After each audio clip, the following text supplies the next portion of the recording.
ataupun keinginan-keinginan kita yang masih tertunda. Oleh sebab itu, marilah kita siapkan alat tulis kita siapkan alat rekam kita, dan marilah kita bersama-sama berkomitmen dan saling mengingatkan untuk selalu menjaga adab-adab majelis ilmu, yaitu tidak mengobrol, tidak berdiskusi, dan tidak berbicara satu dengan yang lainnya saat guru kita sedang menyampaikan materinya. Terlebih ketika nanti saat dibacakan ayat-ayat Al-Quran, marilah kita terdiam dan mendengarkan, menyimak, agar Allah memberikan petunjuk dan hidayahnya kepada kita semua. Amin ya rabbal alamin. Dan kami menghimbau terakhir kepada para jamaah, bila pun nanti ada yang halangan ataupun uzur syar'i, silakan untuk mengangkat tangan terlebih dahulu. Itu adalah adab-adab majelis ilmu, kemudian baru bisa meninggalkan, ya. Kemudian yang terakhir juga kami menghimbau, bila para jamaah tidak ada halangan ataupun uzur syar'i, marilah kita mengikuti kajian pada pagi hari ini sampai dibacakannya doa kafaratul majelis, dan insya Allah kita akan ada sesi tanya jawab di akhir kajian. Kepada guru kita Ustadz Oka Setiawan, waktu dan tempat kami persilakan. Tafadhol maskur Ustadz.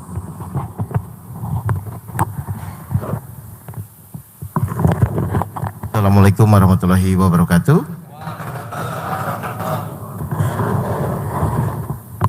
Baik Bapak Ibu yang dirahmati Allah, sebelum kita mulai kajian, saya mohon keridhoannya kita berdoa sebentar, membacakan tauk, basmalah, sholawat Nabi, dan baca umul kitab suratul Fatihah. Mari kita mulai bersama-sama. A'udzubillahi minasyaitonirrajim. Bismillahirrahmanirrahim. Allahumma sholli ala sayyidina Muhammad wa ala ali sayyidina Muhammad. Bismillahirrahmanirrahim. Alhamdulillahi rabbil alamin. Ar-Rahmanir-Rahim. Maliki yaumiddin. Iyyaka na'budu wa iyyaka nasta'in. Ihdinas siratal mustaqim. Siratal ladzina an'amta 'alaihim ghairil maghdubi 'alaihim waladdallin. Amin ya rabbal alamin. Ya, assalamualaikum warahmatullahi wabarakatuh. Ya, Bapak Ibu yang dirahmati Allah, alhamdulillah Allah masih memberikan kehidupan, ya, memberikan kesempatan kepada kita untuk memilih, ya, memilih di dalam menjalani kehidupan ini, mengikuti perintah Allah atau mengikuti bisikan setan. Saya yakin yang hadir di sini pun pasti ingin mengikuti perintah Allah, ya. Tapi kenyataannya setan pun tidak pernah tinggal diam sampai titik darah penghabisan. Dia akan menggoda terus kita terus menerus. Yang intinya adalah Bapak Ibu harus menjadi teman-temannya di neraka nanti, ya. Kita mulai tadabbur Al-Quran ini dengan surat Al-Baqarah 268. Silakan. Siapa ini? Oh iya ya, nggak ada yang ini. Oh, Padilla Yasmin, oke. Surat Al-Baqarah 268. Ya. A'udzubillahi minasyaitonirrajim. Surat Al-Baqarah ayat 268. Ya.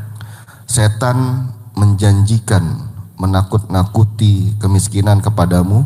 Baik. Dan menyuruh kamu berbuat keji, kikir. Sedangkan Allah menjanjikan ampunan dan karunia-Nya kepadamu. Dan Allah Maha Luas, Maha Mengetahui. Kalau Bapak Ibu perhatikan, ya, apapun yang Allah perintahkan pasti bertolak belakang dengan apa yang setan inginkan, ya. Jadi Bapak Ibu itu sebenarnya sudah diberikan sinyal atau alarm di dalam hati kita, Bapak Ibu. Jadi kalau nanti Allah memerintahkan sesuatu, pasti setan itu akan membisikkan yang bertolak belakang, Pak. Ya.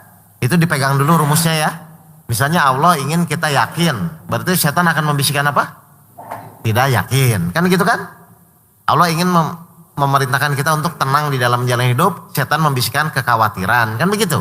Jadi saya ulang, jadi Allah itu akan memerintahkan sesuatu dan setan membisikkan dengan yang bertolak belakang. Jelas nih Bapak Ibu nih? Contoh, Allah memerintahkan misalnya Bapak Ibu untuk bersabar menjalani suatu permasalahan. Setan pasti menginginkan kita tergesa-gesa. Ingat ya, ini rumusnya ya, akan bertolak belakang. Nah, masalahnya adalah di dalam menjalani kehidupan, kadang-kadang kita tuh menyadari, kadang-kadang tidak, Pak. Contoh sederhana saja. Bapak Ibu silakan tanya kepada siapapun, kalau Bapak Ibu punya masalah, pasti ingin apa? Nggak pakai cepat.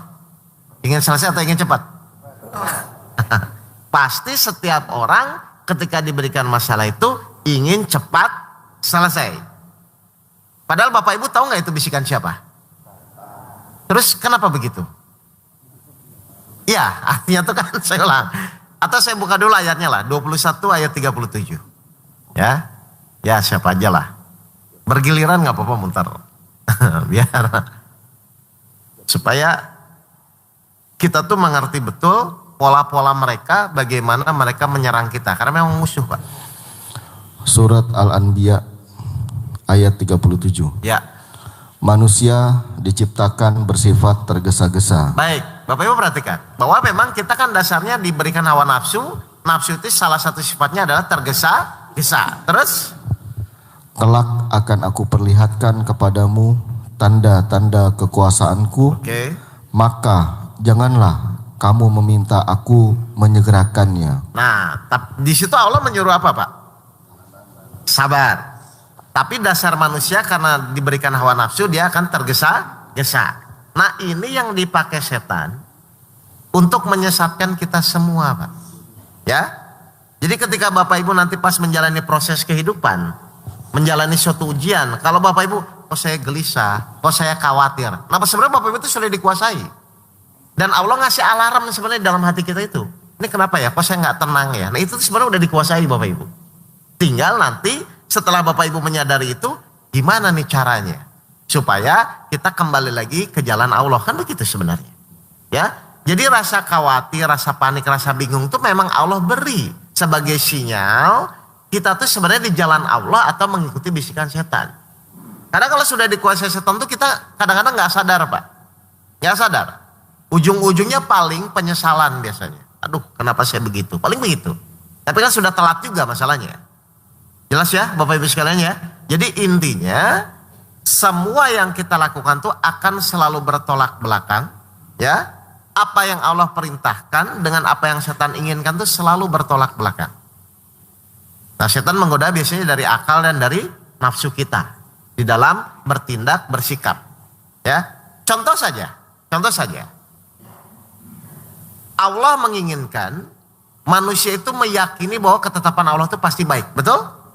Nah, kalau setan menginginkan Bapak Ibu tuh kecewa terhadap apa yang nanti Allah tetapkan. Kan begitu sebenarnya.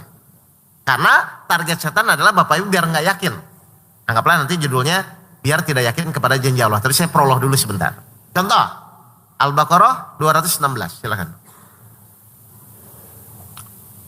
Kalau Bapak Ibu sudah mengerti ini ya ngapain ngikutin gitu loh Pak. Al-Baqarah ayat 216. Ya. Diwajibkan atas kamu berperang, padahal itu tidak menyenangkan bagimu. Tetapi boleh jadi kamu tidak menyenangi sesuatu, padahal itu baik bagimu. Terus? Dan boleh jadi kamu menyukai sesuatu, padahal itu tidak baik bagimu. Allah mengetahui, sedang kamu tidak mengetahui. Baik, ini maksudnya apa Bapak Ibu? Maksud Allah pesan ayat ini kepada kita itu maksudnya untuk apa? Bapak Ibu mengerti nggak? Maksudnya, kalau nanti Allah memutuskan atau menetapkan sesuatu yang tidak sesuai dengan keinginan kita, Allah tuh inginnya kita apa? Apa yang menurut kamu baik, belum tentu menurut Allah baik. Ini kan ayatnya sering dengar kan? Apa yang menurut kamu tidak baik, belum tentu menurut Allah tidak baik. Allah mengetahui, sedangkan kamu tidak mengetahui. Berarti yang lebih tahu yang terbaik siapa? Nah kalau Bapak Ibu meyakini ayat ini, kira-kira ada nggak orang kecewa Bapak Ibu? Kenapa tidak? Karena pasti apapun yang Allah tetapkan itu yang terbaik, kan begitu kan? Makanya di situ statementnya Allah mengetahui, sedangkan kamu tidak mengetahui. Berarti kalau Bapak Ibu kecewa, berarti Bapak Ibu sok tahu. Kira-kira kalau Bapak Ibu yakin dengan ayat ini, ada nggak orang kecewa? Tapi masih banyak nggak orang kecewa? Nah, orang kecewa itu berarti gimana? Wajar atau sok tahu? Itulah Pak. Dan setan memang menginginkan agar Bapak Ibu kecewa dengan ketetapan Allah. Kan tadi saya bilang, Allah menginginkan kita tetap yakin bahwa itu adalah keputusan Allah yang terbaik, kan begitu? Setan menginginkan Bapak Ibu tidak meyakini bahwa itu yang terbaik. Jadi orang kecewa tuh kenapa Bapak Ibu biasanya? Karena orang kecewa tuh biasanya tidak sesuai dengan apa yang dia inginkan. Nah, setan tahu di sini permainannya. Setan tahu, pokoknya yang penting dia kecewa dengan ketetapan Allah. Kalau sudah kecewa, dia makin jauh dengan Allah, Pak. Jadi akhirnya hidupnya bukan semakin tenang, semakin gelisah, semakin pusing, diawali gara-gara Bapak Ibu secara tidak sadar tidak menerima ketetapan Allah. Jadi target setan tuh yang penting Bapak Ibu kecewa. Makanya hati-hati ya kalau Bapak Ibu sering kecewa ya. Kalau Bapak Ibu sering kecewa tuh secara tidak sadar, Bapak Ibu mulai mengikuti alur dia gitu loh. Ya, kan Bapak Ibu juga kalau dibilang pasukan setan kan gak mau juga kan. Tapi kenyataannya banyak orang kecewa kan. Nah orang kecewa tuh itu Pak gitu loh. Karena dia tidak meyakini yang Allah tetapkan itu pasti yang terbaik. Dan setan tahu manusia itu kecenderungannya adalah harus mewujudkan apa yang dia inginkan Pak. Coba aja. Bapak Ibu melakukan apapun, pasti menginginkan apa yang secepatnya diinginkan. Pertanyaan saya, kita tuh bisa menentukan hasil nggak? Nah, setan main di situ, Pak. Karena manusia itu pasti akan kecewa ketika hasilnya tidak sesuai dengan keinginannya. Nah, setan di situ. Kita tidak bisa menentukan hasil, tapi ketika hasilnya tidak sesuai dengan keinginan kita, kita kecewa, betul? Itu sudah berapa lama dilakukan, Bapak dan Ibu?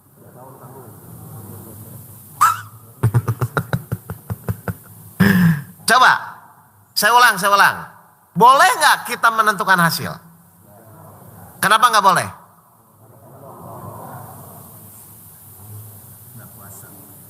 Bukan, coba. Boleh nggak kita menentukan hasil? Kalau perencanaan boleh ya, target boleh ya. Ini maksud saya itu, boleh nggak kita menentukan hasil?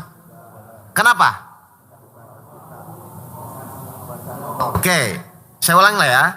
Boleh atau tidak kita menentukan hasil? Jawabannya tidak, kan begitu ya? Kenapa? Karena memang kan kita tidak punya kemampuan Pak untuk bisa menentukan hasil, betul nggak? Kalau kita tidak punya kekuasaan untuk menentukan hasil, berarti kan hasilnya bisa sesuai bisa tidak kan? Nah di sini ranah abu-abu. Kecuali kita bisa menentukan hasil, silakan tentukan. Kan kita nggak bisa menentukan hasil masalahnya. Karena kita tidak bisa menentukan hasil, Allah nyuruh berserah diri dari awal. Biar pas nanti hasilnya apapun tuh tidak kecewa. Ini sudah tahu kita tidak bisa menentukan hasil. Malah mikirin hasil. Jadi pemikiran itu gimana Pak sebenarnya Pak? Emang gak nyambung Pak. Makanya pusing terus, makanya kesal terus. Kecuali kita bisa menentukan hasil, silakan pikirkan hasil. Insya Allah Bapak Ibu tidak akan kecewa. Misalnya, saya bisa menentukan bahwa hari ini jualan saya laku misalnya 1 juta. Silakan, saya pasti dapat 1 juta. Insya Allah nggak akan kecewa karena kita bisa menentukan hasil. Sekarang pertanyaannya, bisa nggak kita tuh menentukan hasil? Lah kalau tidak bisa, kenapa mikirin hasil? Lo ngerti nggak? Kalau memang kita nggak bisa menentukan hasil, ngapain mikirin hasil? Nanti kalau mikirin hasil, ujung-ujungnya kecewa kalau tidak sesuai dengan yang kita inginkan. Dan setan tahu ini, makanya setan kejar. Ayo berpikir hasil. Karena dia tahu setan dan dia tidak bisa menentukan. Nanti pas keputusan Allah datang, tidak sesuai. Kira-kira Bapak Ibu makin yakin atau makin kecewa nantinya? Kecewa. Gitu loh. Akhirnya ketika kecewa timbul penyesalan. Kan begitu.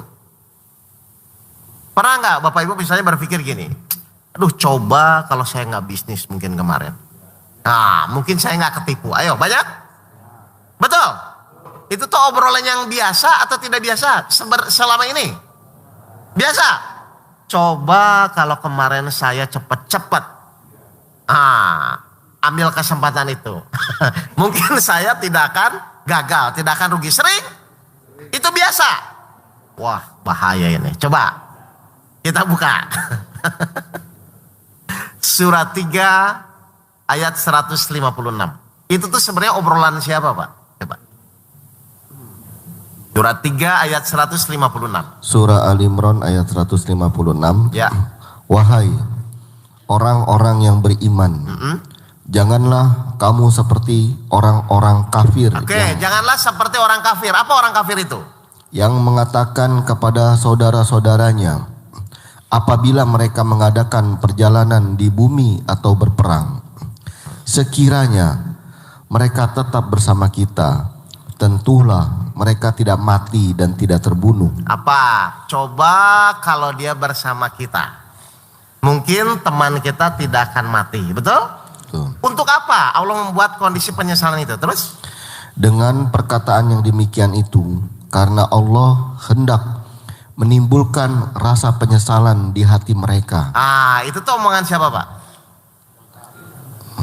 Coba kalau saya nggak bisnis, mungkin saya nggak akan ketipu, mungkin saya nggak akan hilang, mungkin modal saya tetap. Itu tuh omongan siapa? Orang kafir. Bapak Ibu sering begitu?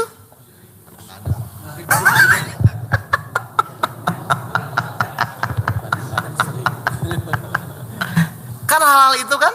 Karena apa? Karena dari awal Bapak Ibu berpikir tentang hasil yang mau didapat itu sesuai keinginan kita atau tidak sesuai, kan begitu kan Pak?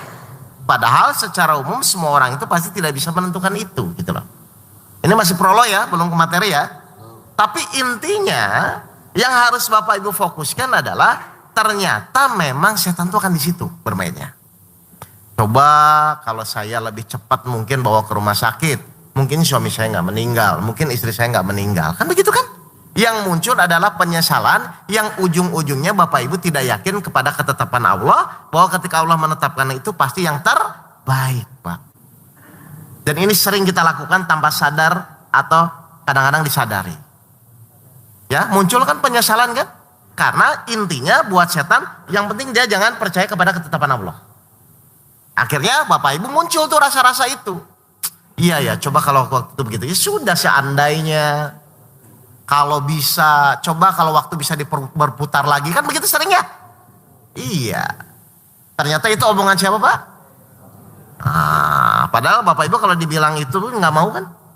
Iya, tapi kenyataannya begitu kan? Nah terus apa yang harus kita lakukan dengan sikap seperti itu? Lalu Al-Quran menjawab juga di surat 3 Al-Imrannya ayat 154-nya. Silakan Pak. 3 154. Surah Al-Imran ayat 154. Ya.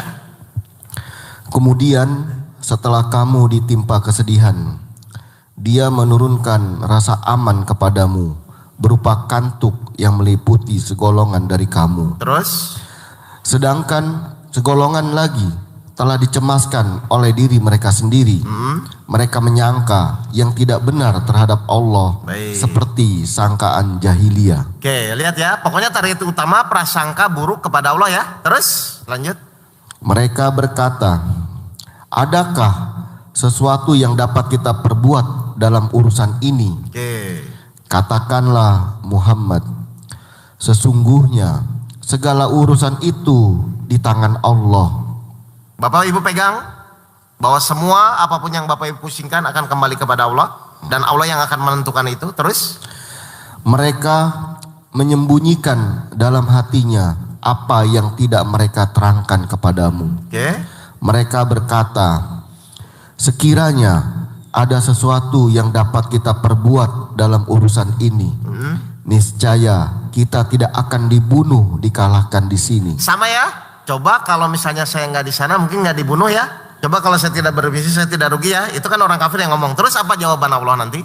Katakanlah Muhammad, meskipun kamu ada di rumahmu, niscaya orang-orang yang telah ditetapkan akan mati terbunuh, itu keluar juga ke tempat mereka terbunuh. Paham? Coba Bapak Ibu perhatikan. Meskipun Bapak tidak bisnis, kalau Allah tetapkan nanti Bapak ketipu pun, tetap ketipu nggak Pak? Tetap duitnya keluar nggak? Nah terus ngapain menyesal?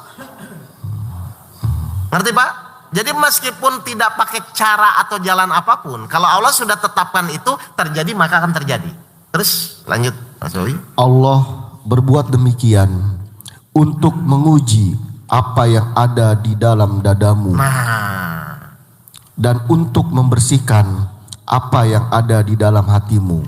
Berarti Allah membuat suatu ketetapan yang tidak sesuai dengan keinginan kita itu. Sebenarnya tujuan akhir Allah itu apa?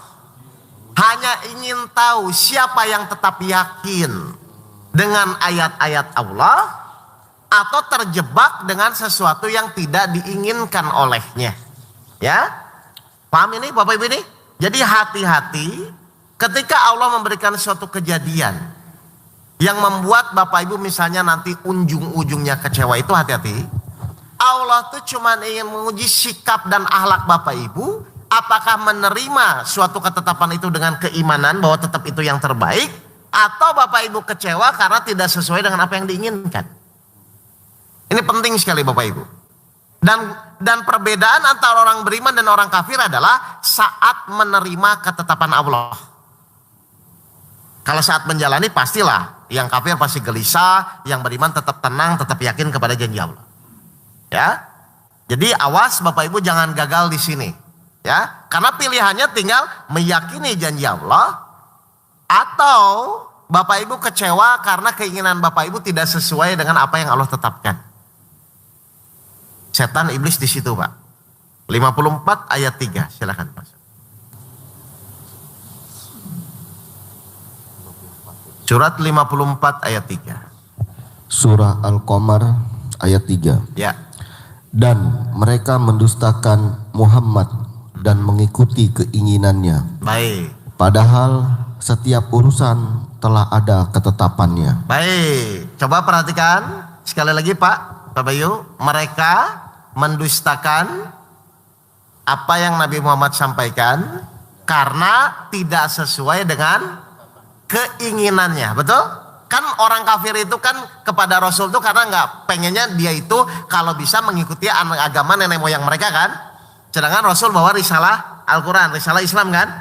Jadi mereka tetap nggak mau, mereka tetap mengikuti hawa nafsunya. Padahal di situ ada poinnya ya.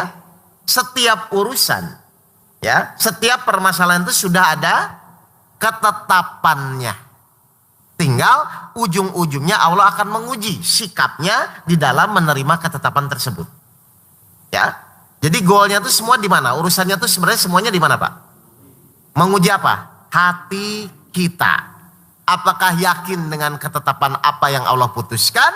Atau Bapak Ibu kecewa karena tidak sesuai dengan keinginan kita? Ya, padahal kalau dipikir-pikir mau kecewa mau menerima pun, ketetapan itu ketika sudah terjadi bisa dirubah nggak? Nah terus ngapain kecewa kalau gitu kan rugi juga? Ya, jadi Bapak Ibu kecewa terhadap sesuatu yang tidak dirubah, yang tidak bisa dirubah. Kan sia-sia itu Pak sebenarnya. Tapi itu dilakukan terus menerus sampai Bapak Ibu tidak sadar, akhirnya menyalahkan Allah. Kan begitu sebenarnya. Ngerti ya Bapak Ibu ya? Jadi goalnya di sini awas prasangka kita kepada Allah. Paham? Oke. Kalau paham, sekarang saya masuk materinya. Percaya kepada janji Allah. Ya. Banyak nggak di dalam Al-Quran Allah tuh berjanji kepada kita Pak? Banyak ya? Salah satunya yang waktu dari awal saya cerita di sini mungkin sampai sekarang adalah Allah berjanji bahwa semua permasalahan kehidupan itu Allah akan menolong. Karena tidak ada yang bisa menolong permasalahan kecuali hanya Allah. 39 ayat 44. Ya. 39 ayat 44. Apa kata Allah? Surah Az-Zumar ayat 44. Ya. Katakanlah, pertolongan itu hanya milik Allah semuanya. Baik. Dia memiliki kerajaan langit dan bumi, kemudian kepadanya kamu dikembalikan. Pertolongan itu hanya milik Allah. Maksudnya apa, Pak? Pertolongan itu hanya milik Allah. Maksudnya apa? Ada yang lain? Terus kenapa Bapak minta tolong sama teman? Coba. Saya ulang lagi. Ini bahasanya biasa, Pak. Tapi kenyataannya kadang-kadang orang itu kan bablas. Lo kan sunatullahnya. Iya, nanti saya bahas sunatullahnya. Maksudnya tuh sadar dulu gitu loh, Pak. Coba masih baca lagi 39 ayat 44. Enggak, kadang-kadang ayat itu cuma selewat tapi nggak dipahami. Surah Az-Zumar ayat 44. Coba. Katakanlah, pertolongan itu hanya milik Allah semuanya. Katakanlah, pertolongan itu hanya milik Allah semuanya ya. Oke. Maksudnya apa ini? Udah selesai. Pertolongan itu hanya milik Allah semuanya. Maksudnya itu apa? Nah, berarti tidak ada siapapun yang bisa menolong selain Allah. Berarti berharap kepada teman, berharap kepada orang itu salah atau benar, Pak? Kenapa salah? Nah, karena yang hanya akan timbul adalah kekecewaan. Oh, saya juga lagi ini, Pak. Aduh, mohon maaf, saya mau nikahin anak saya. Saya mau usaha, udah. Akhirnya Bapak Ibu akan apa? Kecewa. Terus setelah kecewa, kurang ajar, kemarin dia minta tolong sama saya aja, saya bantu. Sekarang nggak akan begitu kan, Pak? Padahal semua apapun yang digerakkan itu tuh hanya keinginan Allah. Apakah Allah mengizinkan lewat teman Bapak menolong atau tidak, kan sebenarnya cuma di situ kuncinya. Jadi pertolongan itu hanya milik siapa? Allah. Setuju ini? Jadi pas ada masalah tuh kepada Allah dulu, nanti baru Allah gerakan temannya, atau kepada temannya dulu? Sudah begitu?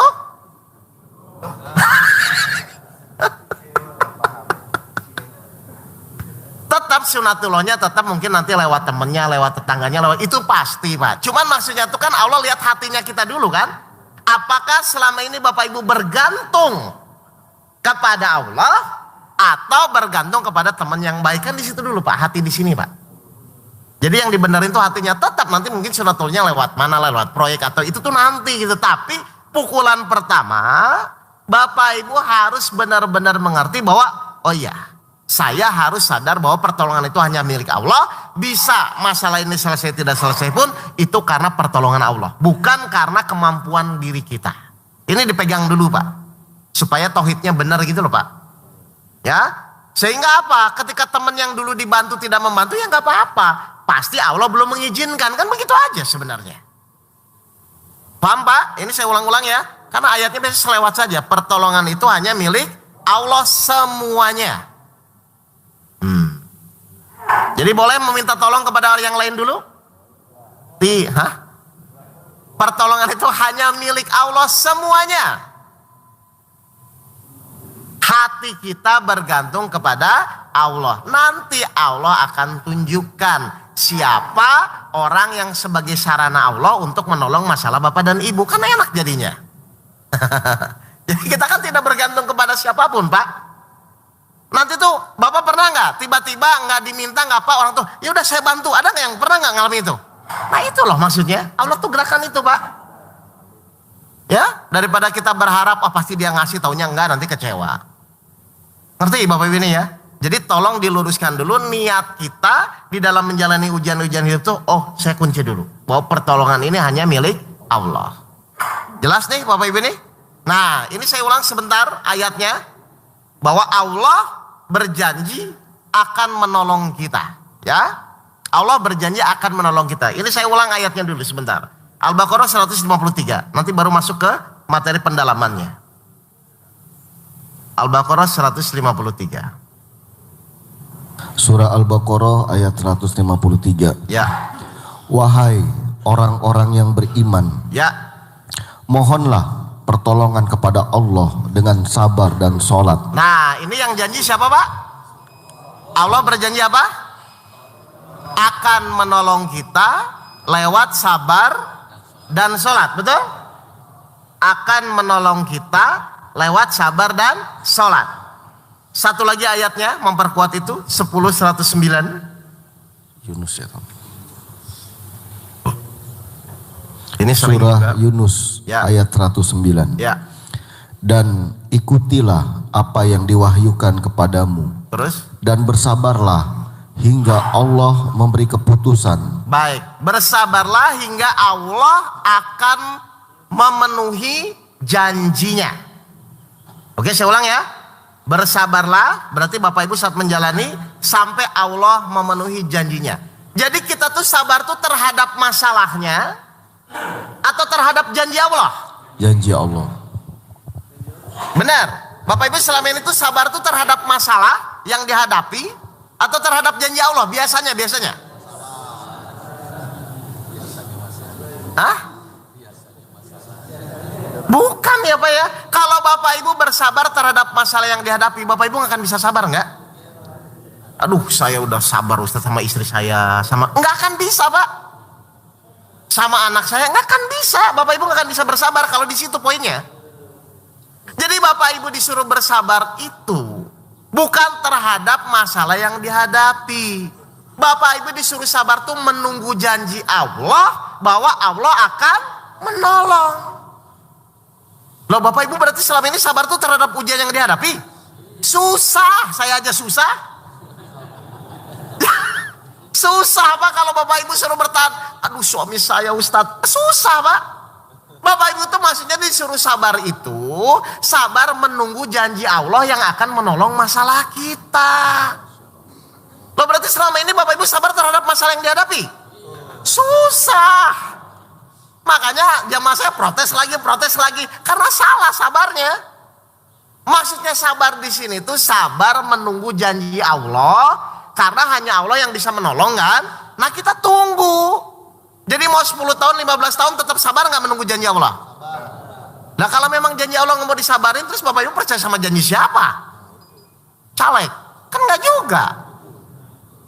Loh, tolong ya digeser ya. Jadi Bapak Ibu sabar itu bukan terhadap masalah yang dihadapi. Berat Pak kalau itu Pak.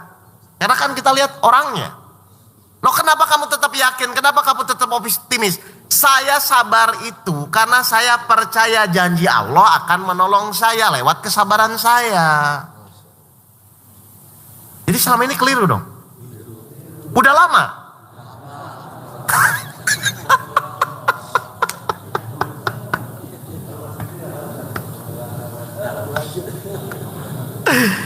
Kita disuruh bersabar itu kepada janji Allahnya Pak, bukan kepada masalahnya.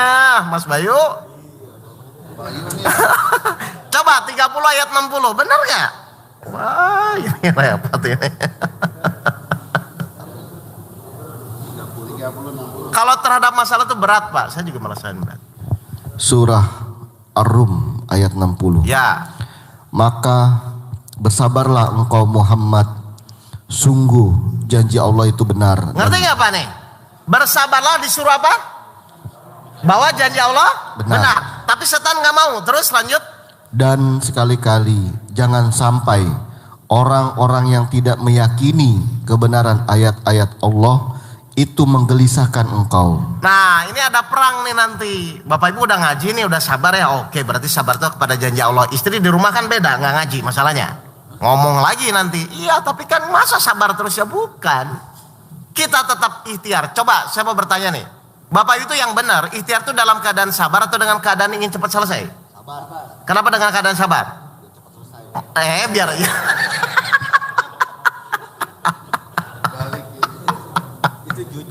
Betul.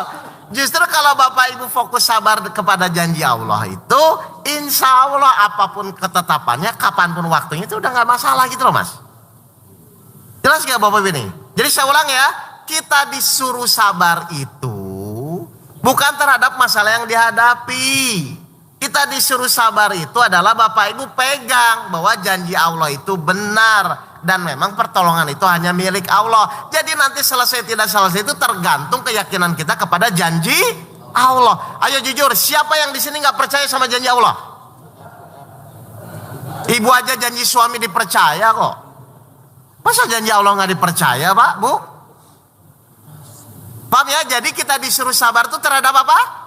Janjinya Allah saat menjalani masalah. Itu yang akan menguatkan kita Bapak Ibu. Itu yang akan menguatkan kita. Jadi ketika iman kita turun, tapi Allah janji kok akan nolong saya. Itu kuat lagi Pak. Turun lagi. Kan dalam menjalani masalah kadang-kadang kan kita turun naik ya iman ya. Nah kalau Bapak Ibu ingin kuat, pegang terus janji Allah. Enggak mungkin. Allah pasti tidak akan menyalahi janjinya. Kan begitu maksudnya Pak. Kalau mikirin masalah tuh gak akan beres-beres Pak. Pusing. Masalah Allah kasih itu sebagai sarana untuk Bapak Ibu meningkatkan keyakinan kepada janji Allah. Kan di dalam Al-Quran banyak itu tentang janji Allah banyak. Coba satu lagi 10 ayat 55. Surat 10 ayat 55. 10 ayat 55. Surah Yunus ayat 55. Ya. Ketahuilah, sesungguhnya milik Allah lah apa yang ada di langit dan di bumi. Terus? Bukankah janji Allah itu benar? Tuh, diulang-ulangan, bukankah janji Allah itu benar? Terus? Tetapi kebanyakan mereka tidak mengetahui.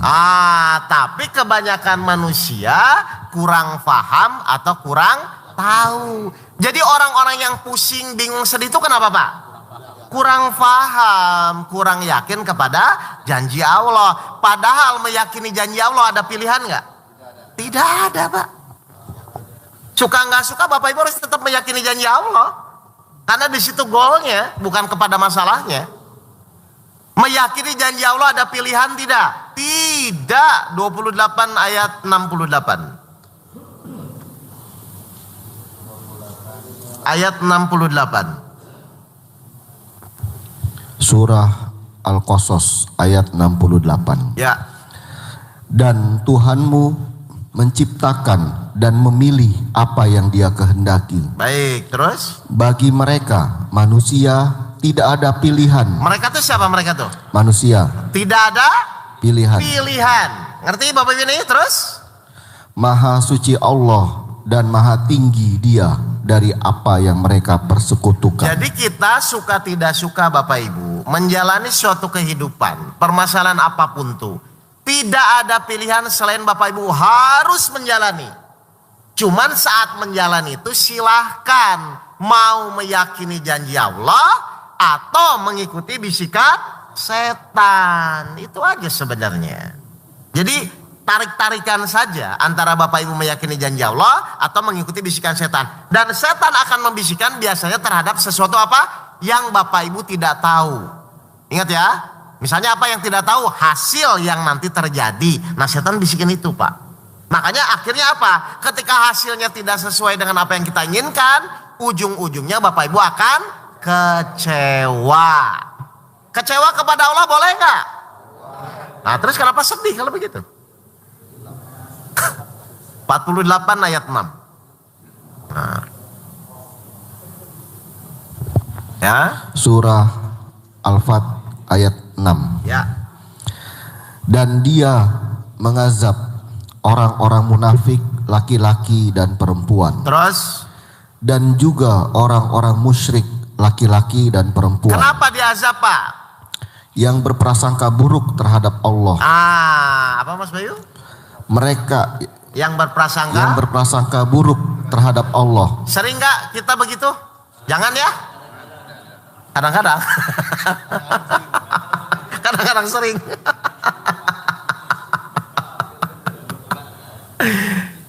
Paham Bapak Ibu semua ini? Ya, jadi saya ulang dulu sebentar ya.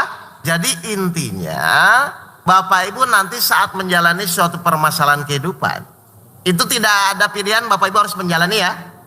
Tapi Bapak Ibu pegang janji-janji Allah di dalam ayat-ayat Al-Quran itu apa.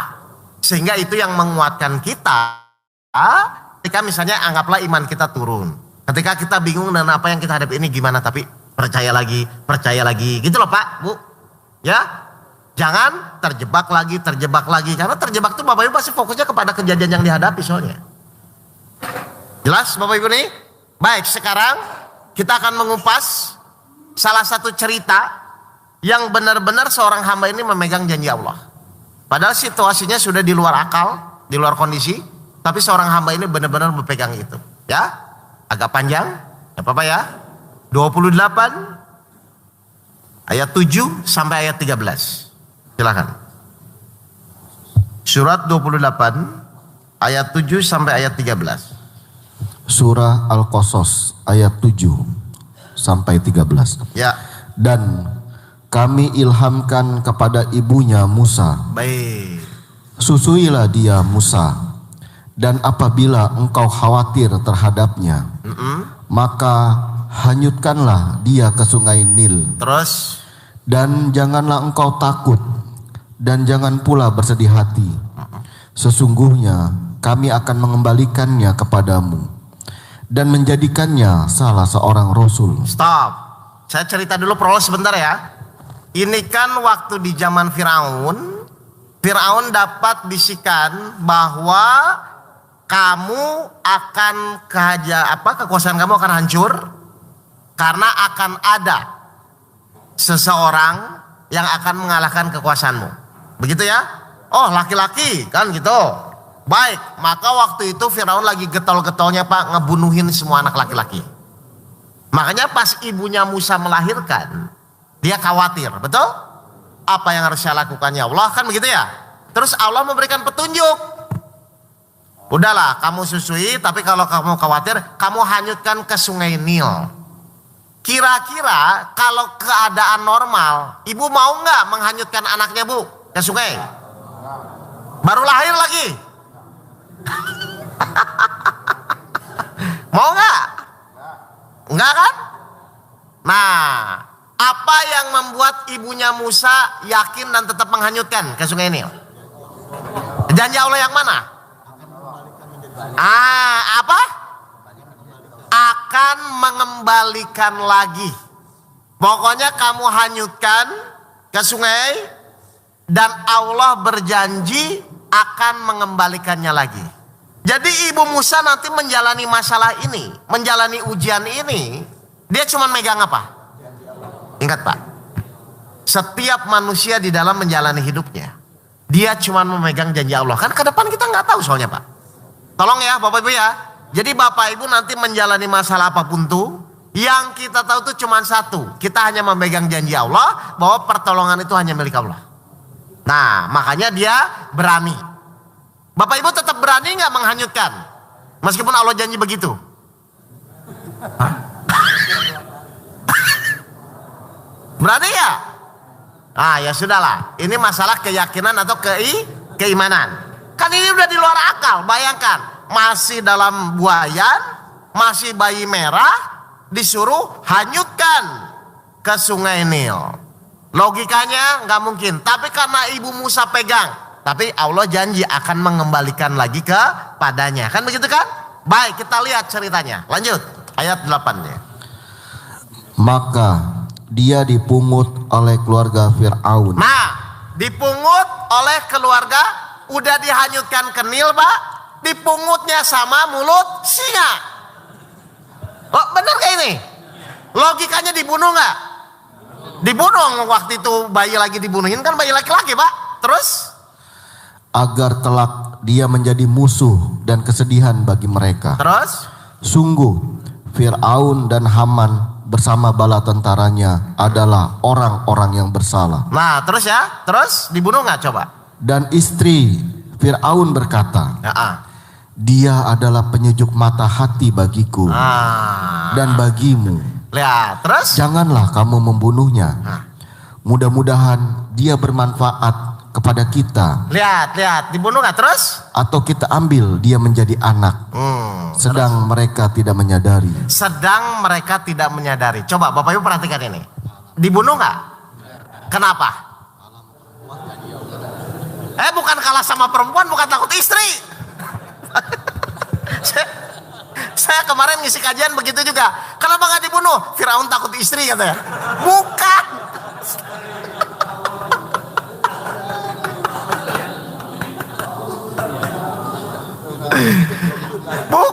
Bukan gara-gara itu. Bukan gara-gara Firaun takut istri ya Bapak Ibu, bukan. Coba tadi kalimat terakhir apa? Kalimat terakhir. Ini nih biar Bapak Ibu paham. Janganlah kamu membunuhnya. Terus? Mudah-mudahan dia bermanfaat kepada kita. Oke, terus? Atau kita ambil dia menjadi anak. Oke, terus? Sedang mereka tidak menyadari. Sedang mereka tidak menyadari. Berarti apa yang terjadi sebenarnya? Allah merekayasa. Kenapa Allah rekayasa kejadian itu? Karena dari awal Ibu Musa percaya kepada janji Allah. Apa janji Allah? Mengembalikan. Kalau dibunuh bohong dong Pak janji Allah. Ngerti nggak Bapak Ibu ini? Jadi kalau Bapak Ibu menjalani kehidupan yakin kepada janji Allah, bisa nggak Allah rekayasa kejadiannya? Udah. Nah itu maksud saya. Gak usah pusing kita yang ngatur-ngatur. Ya kalau benar. Jadi Bapak Ibu tuh jalani saja ujian itu. Yakin saja bahwa Allah, janji Allah, maka Allah rekayasa apa kejadiannya. Yang tadinya logikanya harusnya dibunuh pun tidak dibunuh. Karena Allah bisa membolak-balikan situasi dan pikiran manusia. Jadi saya ulang, itu bukan karena Firaun takut istri ya. Ngerti Bapak Ibu deh? Jadi Firaun istrinya semua tidak menyadari. Kalau menyadari mungkin dibunuh Pak. Tapi karena Allah janji akan mengembalikan lagi ke ibunya Musa, maka Allah membuat cara begitu gampangnya. Ya. Karena Allah janji akan mengembalikan lagi. Kalau dibunuh ya bohong dong janji Allah. Kan Allah tadi bilang, maka aku akan kembalikan lagi kepadamu. Kan begitu ya? Ingat ya, cuman itu Pak yang kita pegang Pak. Pak? Oke lanjut, pelan-pelan Mas Bayu. Ayat 9-nya. 10 tadi. Oh 10 ya, oke. Dan hati ibu Musa menjadi kosong. Nih, tapi kan ibu Musa juga deg-degan kan? Di pungut keluarga Firaun kan ibu Musa juga kosong kan? Lihat, Allah rekayasa lawan dan musuhnya direkayasa dua-duanya. Terus? Sungguh, Sungguh? hampir saja dia menyatakannya rahasia tentang Musa. Dia tadinya mau teriak itu anak saya. Terus? Seandainya tidak kami teguhkan hatinya, agar dia termasuk orang-orang yang beriman kepada janji Allah. Baik, lihat antara pemain dan lawan Pak, direkayasa dua-duanya Pak. Yang musuhnya dibuat dia tidak sadar, disisipkan kasih sayang kepada Musa. Si ibunya yang tadinya sudah mau putus asa dikuatkan lagi sama Allah. Lihat antara pemain dan lawan sama-sama direkayasa oleh Allah. Nah kalau sudah begitu kan hidup tuh jadi permainan kan Pak. Tinggal pertanyaannya, ada yang mau diatur Allah, ada yang mengatur dirinya sendiri. Bapak Ibu biasanya pengen diatur Allah atau ngatur dirinya sendiri?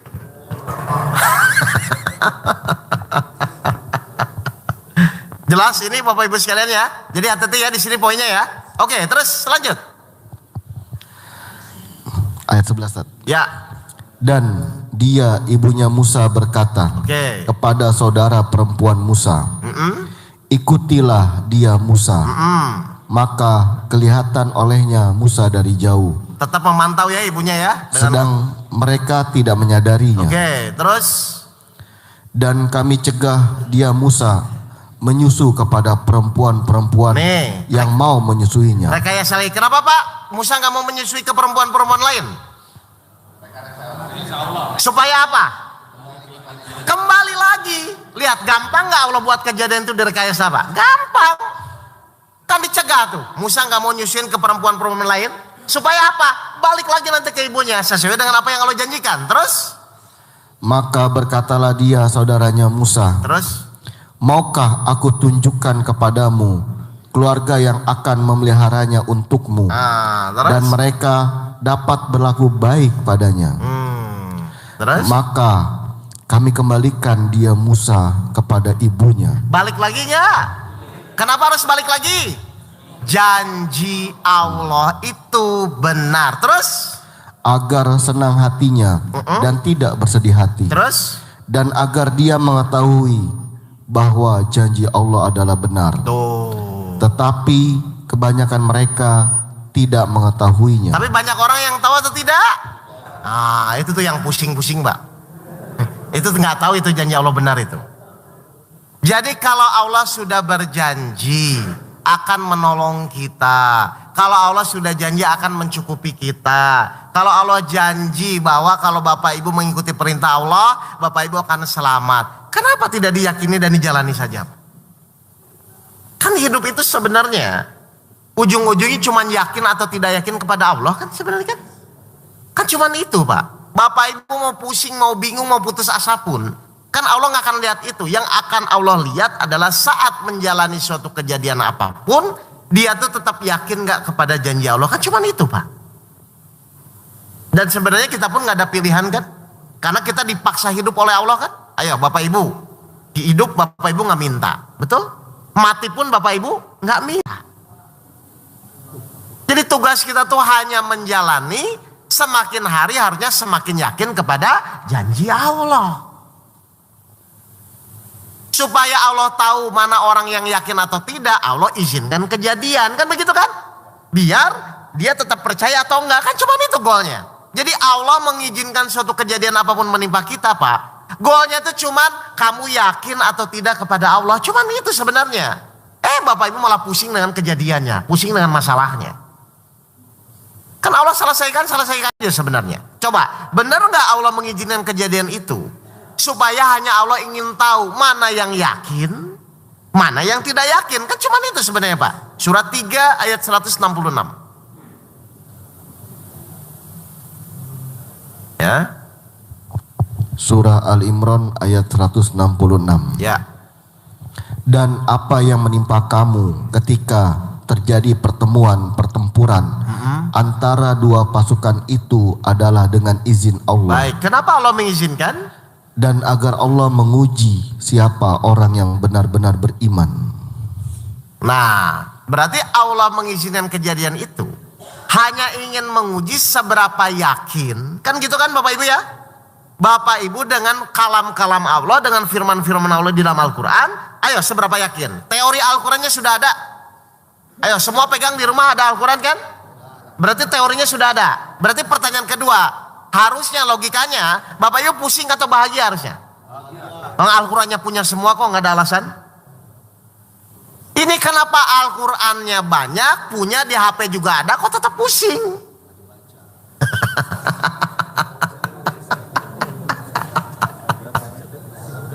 Ini salahnya di mana, slipnya di mana gitu loh.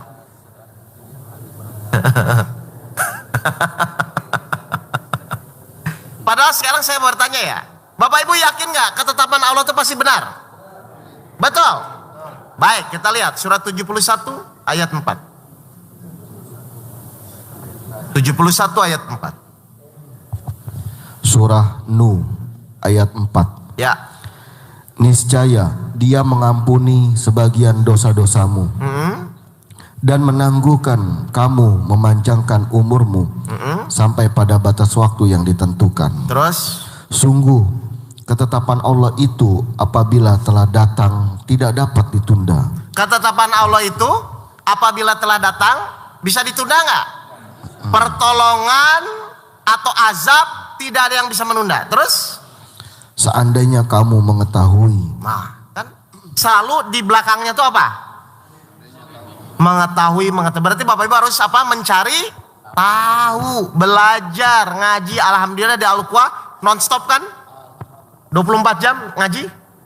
Saya lihat tuh Senin, Selasa, apalagi harusnya udah penuh di sini Pak, ilmu pengetahuan Pak. Tinggal praktek.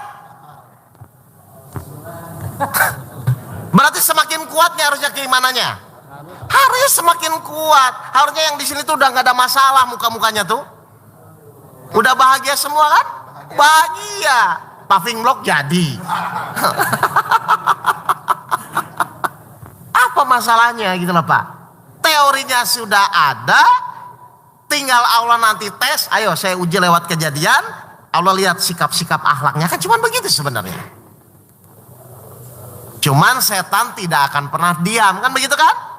Yang penting, Bapak Ibu tahu nggak target setan itu apa? Iya, kan nanti ngajak. Nggak, saat menjalani ujian Bapak Ibu. Target setan itu sebenarnya cuma satu. Target iblis cuma satu Pak. Coba kita ulang ayatnya ya. Biar Bapak Ibu ingat kembali nih. Surat 7, 16, 17. Silakan. Surat 7, 16, 17. Silakan. Surah Al-A'raf ayat 16 ayat 17. Ya. Iblis menjawab, karena engkau telah menghukum aku tersesat, pasti aku akan selalu menghalangi mereka dari jalanmu yang lurus. Lihat, target iblis cuma apa? Menghalangi. Yang penting dia jangan mengikuti Allah. Padahal kita tiap sholat selalu minta apa? Jalan yang lurus. Kenapa Bapak Ibu minta jalan yang lurus? Itu kalau dilanjut apa? Nanti tunjukilah kami jalan yang lurus, itu waktu sholat kan? Terus kenapa? Yaitu jalan yang engkau beri anugerah nikmat atau kebahagiaan, kan begitu kan? Bukan jalan orang-orang yang. Jadi kenapa Bapak Ibu minta di jalan yang lurus? Agar apa? Agar saat menjalani masalah itu Bapak Ibu nikmat dan bahagia. Makanya iblis inginnya jangan bahagia saat menjalani. Coba saya ulang ya. Kita minta kepada Allah selalu minta jalan yang lurus supaya saat menjalani ujian itu Bapak Ibu tetap bahagia, kan begitu kan? Iblis yang penting jangan lurus. Berarti biar Bapak Ibu apa? Lanjut. Biar Bapak Ibu apa? Kemudian pasti aku akan mendatangi mereka dari depan, dari belakang, dari kanan dan dari kiri mereka. Terus? Dan engkau tidak akan mendapati kebanyakan mereka bersyukur. Apa target iblis, Pak? Biar Bapak Ibu pas menjalani hidup tuh mengeluh. Jadi mengeluh tuh manusiawi atau kurang ajar? Menurut Bapak Ibu selama ini mengeluh tuh apa? Berarti sudah termakan nggak oleh iblis? Sudah, Pak. Bapak Ibu mohon kepada Allah agar di jalan yang lurus itu supaya bahagia di dalam menjalani hidup. Iblis supaya dia mengeluh. Jadi tolong hati-hati Pak. Saat menjalani masalah itu tolong jangan kebanyakan ngeluh. Atau saya bertanya nih, mengeluh itu ada manfaatnya nggak sih Pak? Nah terus kenapa dilakukan? Nah kan aneh kan?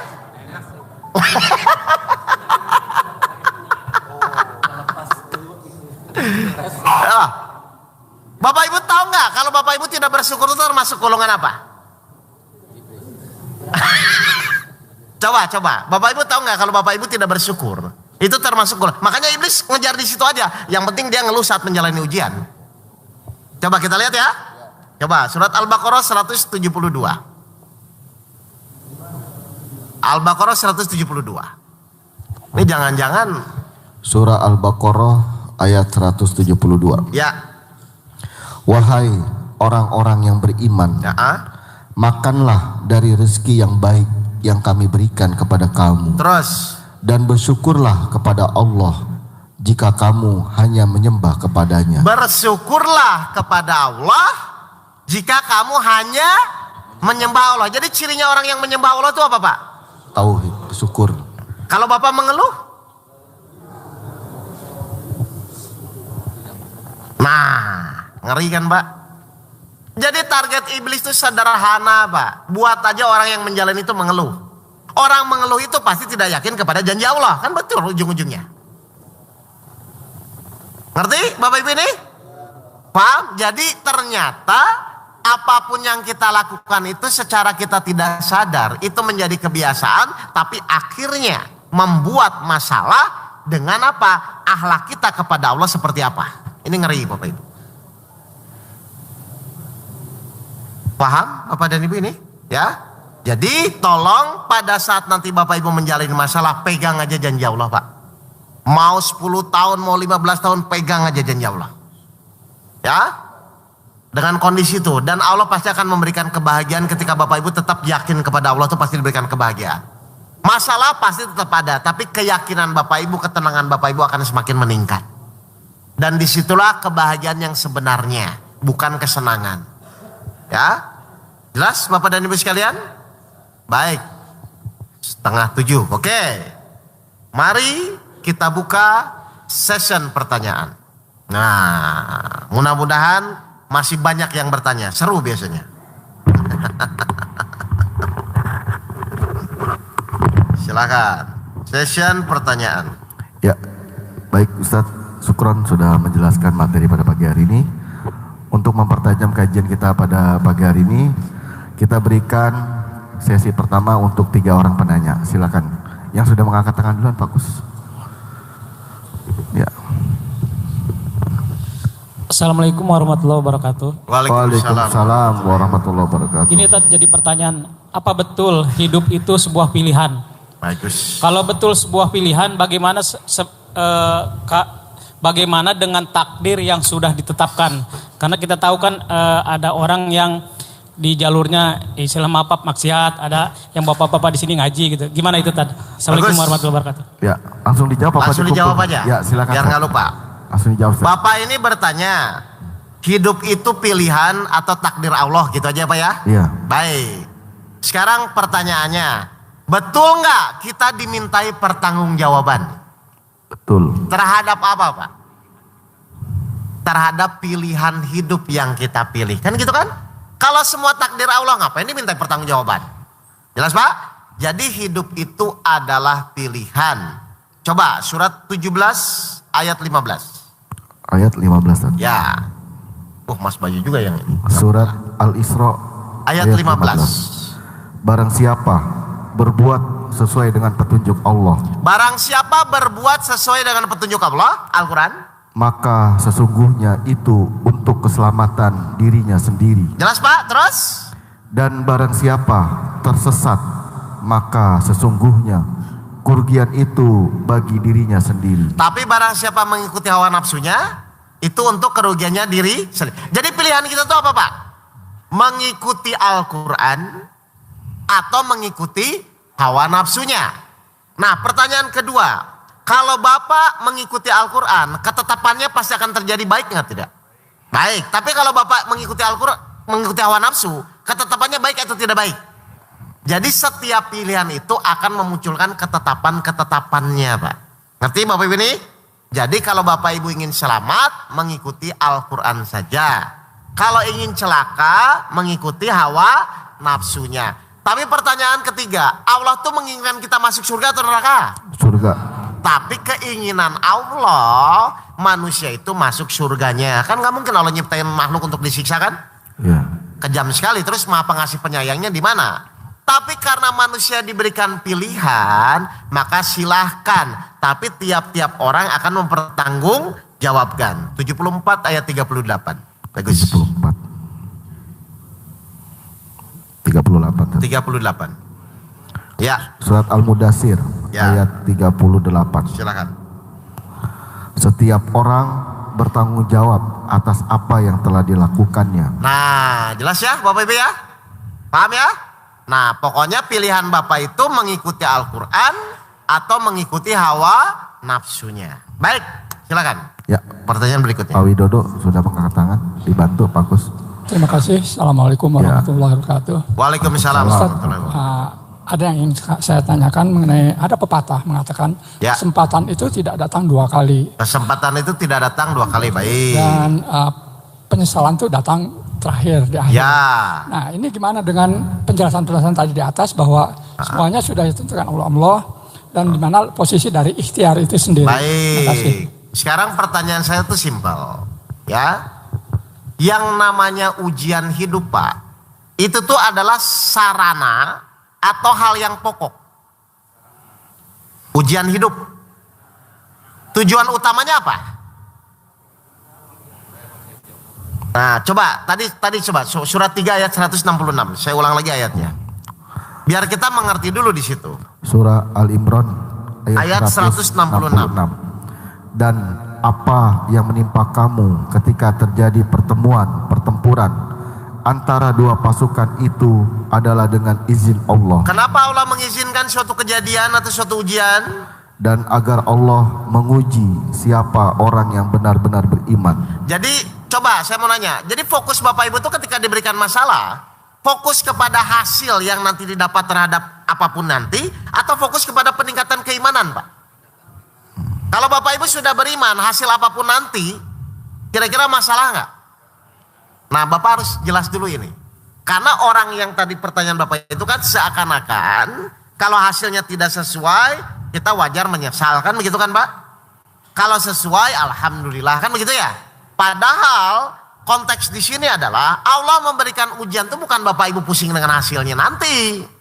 Allah memberikan ujian itu dia semakin yakin nggak bahwa ketetapan Allah itu pasti yang terbaik. Itu namanya iman. Makanya seorang mukmin itu apa? Ketika dia ditimpa musibah, untuk menjalani kesabaran, tetapi ketika suatu nikmat dia akan bersyukur. Jadi tidak ada yang namanya mengeluh. Paham nggak maksud saya, Pak? Ya. Ngerti nggak? Kan Bapak goalnya di dalam penjelasannya adalah Bapak di dalam permasalahan, betul? Kalau saya nariknya mau nanti hasil apapun, yang penting saat itu iman Bapak tuh meningkat atau tidak kepada Allah. Terkait dengan itu, kesempatan ini tidak datang 2 kali. Dan bagaimana dengan ikhtiar kita? Ada kata-kata yang sekarang mengatakan kesempatan tidak datang 2 kali. Oh, ngambil tapi kesempatan apa nih? Kesempatan apa biar saya jelas? Sesuatu yang memang kita ada kans, ada challenge yang kita. Lalu bagaimana dengan ikhtiar kita untuk itu? Baik, ikhtiar yang dilakukan itu dalam kondisi dengan keyakinan atau ketidakyakinan gitu dulu. Halo? Bapak usaha, Bapak ikhtiar itu harus dengan keyakinan kepada Allah, atau Bapak pusing gelisah dengan apa yang Bapak Ibu jalani. Kan orang tuh ikhtiar, Pak, semua kan harus ikhtiar kan?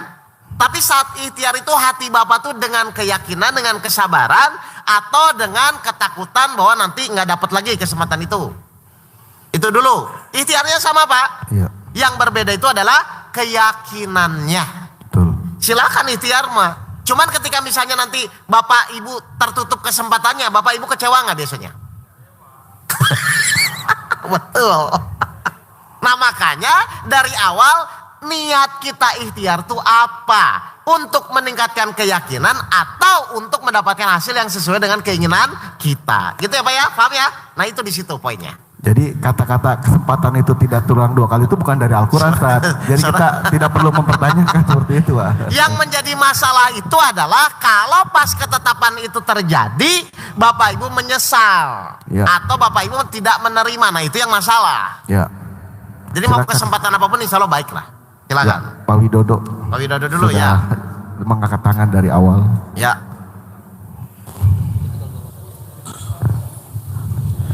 Assalamualaikum warahmatullahi wabarakatuh. Waalaikumsalam warahmatullahi wabarakatuh. Pak Ustadz, di dalam Sazidul Istighfar Ya. itu Rasul sudah mengajarkan bahwa aku yakin dengan janjimu ya Allah. Betul. Dan aku akan setia pada perjanjianku kepadamu. Betul. Nah, kalau janji-janji Allah itu sudah bertebaran di Al-Quran banyak seperti apa yang disampaikan Pak Ustadz tadi. Ya. Nah, pertanyaannya Pak Ustadz, janjiku kepada Allah itu sebenarnya apa saja Pak Ustadz? Baik. Terima kasih. Wassalamualaikum Berarti warahmatullahi Bapak wabarakatuh. sekarang nanya janji manusia kepada Allah ya? Udahlah, ambil satu yang paling sering Bapak Ibu baca di doa iftitah apa? Inna solati Wa nusuki wa mahyaya. itu sudah ditepati belum? Halo? Inna solati wa nusuki wa mahyaya. Apa itu artinya apa? Hidup matiku hanya untuk, sudah ditepati belum? Nah itu aja Pak. Itu aja pegang dulu. Hidup matiku hanya untuk Allah. Terus sholat ibadahku hanya untuk Allah. Betul nggak ini? Betul. Itu dulu tepati Pak. Kira-kira kalau Bapak Ibu pegang itu saja, Bapak Ibu akan bahagia atau akan selalu kecewa dalam hidupnya? Coba saya kasih tahu gambaran gini. Segala sesuatu yang Bapak Ibu lakukan, kalau Bapak Ibu karena Allah, ada nggak rasa kecewa? Berarti orang kecewa itu kenapa? Kalau dari pertanyaan ini, pasti dilakukannya salah satunya ada yang bukan karena Allah.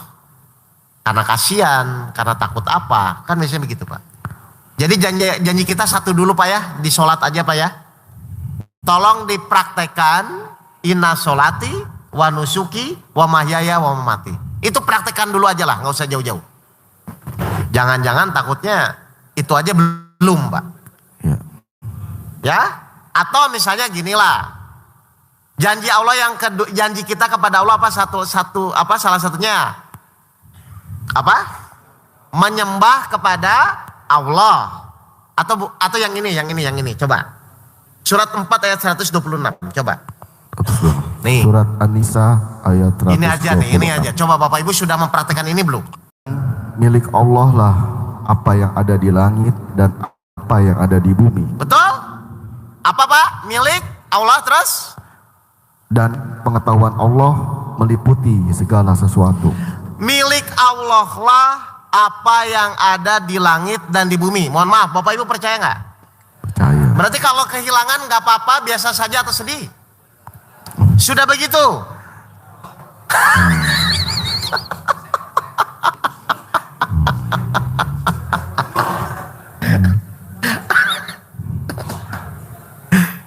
Udahlah, pokoknya kita tolong praktekkan ayat-ayat yang sudah Allah sampaikan firman-Nya. Coba maksud Allah bilang milik Allah lah apa yang ada di langit dan di bumi itu apa? Maksudnya Bapak Ibu tuh kalau ada kehilangan atau apapun terhadap milik kita, harusnya biasa saja atau kecewa, sedih atau apa? Biasa saja lah. Nggak apa-apa kan Pak? Satu lagi Al-Baqarah 156 coba. Al-Baqarah Untung ayat bagus Pak Yodo nanya. 156. Ya, Yaitu orang-orang yang apabila ditimpa musibah mereka berkata, Inna lillahi wa inna ilaihi roji'un. apa artinya lanjut? Sesungguhnya kami milik Allah dan kepadanya lah kami dikembalikan. Bapak percaya nggak ayat ini? Kalau Bapak percaya aja ayat ini kan beres Pak. Segala sesuatu datang dari Allah dan akan kembali kepada Allah. Terus apa yang dikhawatirkan? Halo? Apa yang dikhawatirkan? Ya nggak ada memang harusnya. Ya jadi praktek dulu ayat-ayat yang selama ini kita baca ya Bapak Ibu ya. Kan Bapak Ibu sering tuh innalillahi wa inna ilaihi raji'un pengumuman kan gitu kan. Segala sesuatu datang dari Allah dan akan kembali kepada Allah. Berarti hakikat kita tuh apa? Titipan. Bapak Ibu tahu nggak titipan itu apa? Sesuatu yang bukan kalau diambil nggak, kalau diambil nggak usah ikhlas lah, diambil sama orangnya memang wajar kan? Ayo, pernah lihat tukang parkir marah-marah mobilnya keluar semua? Kenapa? Satu, dia sadar dia bukan pemilik. Yang kedua, dia sadar yang ngambil pemiliknya. Jadi jangan sampai kalah sama tukang parkir ya Pak ya. Paham ya? Baik. Jelas Pak? Baik. Ada pertanyaan lagi? Silakan. Yang dari tengah Pak. Yang dari tengah, silakan. Assalamualaikum warahmatullahi wabarakatuh. Waalaikumsalam. Waalaikumsalam. Berkaitan dengan tema pagi ini Pak Ustadz, ini Ya. sikap kita ini bagaimana kalau kita sudah terjerumus kepada masalah? Baik. Ataukah kita menyalahkan diri sendiri? Apa-apa? Menyalahkan diri sendiri? Oh, menyalahkan diri sendiri. Atau memang karena godaan setan? Ya. Atau takdir? Baik. Satu. Lalu yang kedua, ini kan kita ini terhadap janji Allah ini kadang kita goyang. Betul, betul, betul. Pertanyaannya adalah, bagaimana untuk membedakan terhadap godaan setan yang berbentuk manusia Ya. dan berbentuk jin gitu, Ya. atau iblis gitu. Baik. Terima kasih Pak Ustadz. Assalamualaikum. Coba saya mau nanya, semua yang Bapak sampaikan serangannya tuh di mana? Enggak, serangan enggak usah bedain Pak. Kalau bedain kan kita nggak ngerti. Serangannya tuh di mana? Di hati kan Pak? Iya kan? Ya udah cek saja hati Bapak. Ini tuh saya tenang atau gelisah? Kan begitu aja kan? Daripada mikirin ini setan jin kan bingung juga. Loh iya kan? Lebih baik sekarang, kok saya gelisah ya? Ini pasti ada yang salah. Kalau gelisah, kalau khawatir, pasti Bapak Ibu ada yang salah. Kita lihat ya, coba surat 20, 123, 124. Surat Toha Kan dicek aja Pak, daripada ayat bingung. 124. 124. Ya. Kemudian setan membisikkan pikiran jahat kepadanya Terus dengan berkata, Wahai Adam, maukah 20, 123, 124. Oh, 123. Ya. Surat Toha 123, 124. Ya. Dia Allah berfirman, Ya. turunlah kamu berdua dari surga bersama-sama. Terus Sebagian kamu menjadi musuh bagi sebagian yang lain. terus Jika datang kepadamu petunjuk dariku, ya, maka ketahuilah, barang siapa mengikuti petunjukku, dia tidak akan sesat dan tidak akan celaka. satu, barang siapa mengikuti petunjuk Allah Al-Quran, dia tidak akan sesat dan tidak akan celaka. Lihat, perhatikan yang keduanya, 124-nya. Terus Dan barang siapa berpaling dari peringatanku, mengikuti hawa nafsu, tidak ikut peringatan. maka sungguh dia akan menjalani kehidupan yang sempit. Oke, pertanyaan saya ini, coba Bapak Ibu renungkan. Berarti orang bermasalah itu karena tidak mengikuti Al-Quran atau karena tidak mengikuti atau mengikuti hawa nafsunya? Tidak mengikuti Al-Quran dan hawa nafsunya. Oke ya, orang bermasalah itu Pak. Berarti Bapak itu tuh pusing sama masalahnya atau harusnya fokus kembali lagi mengikuti Al-Quran? Selama ini Bapak tuh pusing karena masalahnya atau Bapak Ibu fokusnya harusnya langkah demi langkahnya mengikuti Al-Quran? Nggak, biasanya Bapak Ibu tuh pusing tuh karena masalahnya atau karena Bapak Ibu tidak mengikuti Al-Quran? Masalahnya. Nah kan bukan di situ masalahnya. Loh, Bapak Ibu nggak ada masalah pun kalau ngikuti hawa nafsu, jadi masalah nggak? Nah itu. Jadi bukan pada titik masalahnya Pak. Masalah itu Allah buat agar manusia tuh dia mengikuti Al-Quran atau hawa nafsunya. Kan cuma begitu Pak. Kalau mengikuti hawa nafsunya pasti akan gelisah, pasti akan hatinya sempit. Tapi kalau mengikuti Al-Quran meskipun banyak masalah, dia tetap hatinya akan lapang dan tenang Pak. Ngerti gak Pak? Jadi mau sebanyak apapun masalah yang menimpa kita, kalau Bapak Ibu fokus mengikuti Al-Quran, insya Allah akan aman. Tapi meskipun Bapak Ibu tidak ada masalah, tapi kalau mengikuti hawa nafsunya pasti jadi masalah. Jadi Bapak konsentrasinya di situ. Ini langkah demi langkahnya sudah benar belum? Misalnya contoh ya, mengikuti Al-Quran. Allah nyuruh kita sabar, ya sudah. Bapak Ibu jalani ikhtiar itu dengan kesabaran gitu loh. Bukan bagaimana secepatnya selesai. Nah itu kan mengikuti hawa nafsunya Pak. Jadi makanya manusia itu bersyukurlah. Allah kasih yang namanya parameter dalam diri kita namanya kolbu Pak. Itu untuk ngecek Bapak itu mengikuti Al-Quran atau tidak. Kalau mengikuti Al-Quran pasti kolbunya tenang. Tapi kalau tidak mengikuti Al-Quran pasti gelisah. Makanya kadang-kadang mohon maaf ya, Bapak sholat, Bapak ngaji, tapi tetap aja gelisah kan di dalam menjalani hidup kan. Nah itu tuh pasti dicek. Biasanya pasti kurang ikhlas. Kenapa? Berusaha zikir, berusaha ibadah untuk menyelesaikan masalah. Kan itu jadi kurang ikhlas Pak. Padahal setiap masalah itu ada ketetapannya. Ngerti Pak ini Pak? Jadi goalnya itu bukan pada masalah yang kita jalani. Goalnya itu saat menjalani masalah, Bapak Ibu mengikuti Al-Quran atau hawa nafsunya. Kalau itu kan pilihan soalnya. Dan itu bisa dilakukan semuanya. Paham Pak? Baik. Ya, berikutnya. Silakan Pak. Ya, Pak Haji Alif sudah siap bertanya.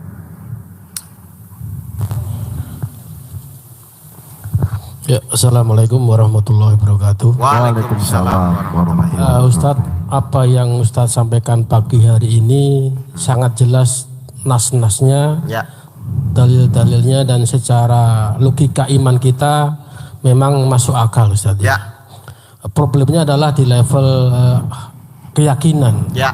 Keyakinan ada 3, yaitu ilmu yakin, ainul yakin, dan hakul yakin. Nah mungkin kami merasa keyakinan kami baru pada taraf ilmu yakin saja, belum pada lapan yang kedua apalagi yang ketiga, yaitu hakul yakin. Kalau ilmu yakin teori kita sudah memahami. Ainul yakin mungkin kadang-kadang kita bisa melihat, mendengar ataupun menyaksikan kejadian. Ya. Sementara hakul yakin itu kan mengalami sendiri. Betul. Nah, pertanyaan saya, bagaimana kita bisa supaya kita bisa pada Betul. keyakinan yang hakul yakin. Yang kedua, ada dalam Quran itu disampaikan tatmainul qulub, supaya hati tenang maka berzikirlah. Betul. Nah, zikir seperti apa yang dimaksud dalam ayat ini Ustaz? Bagus.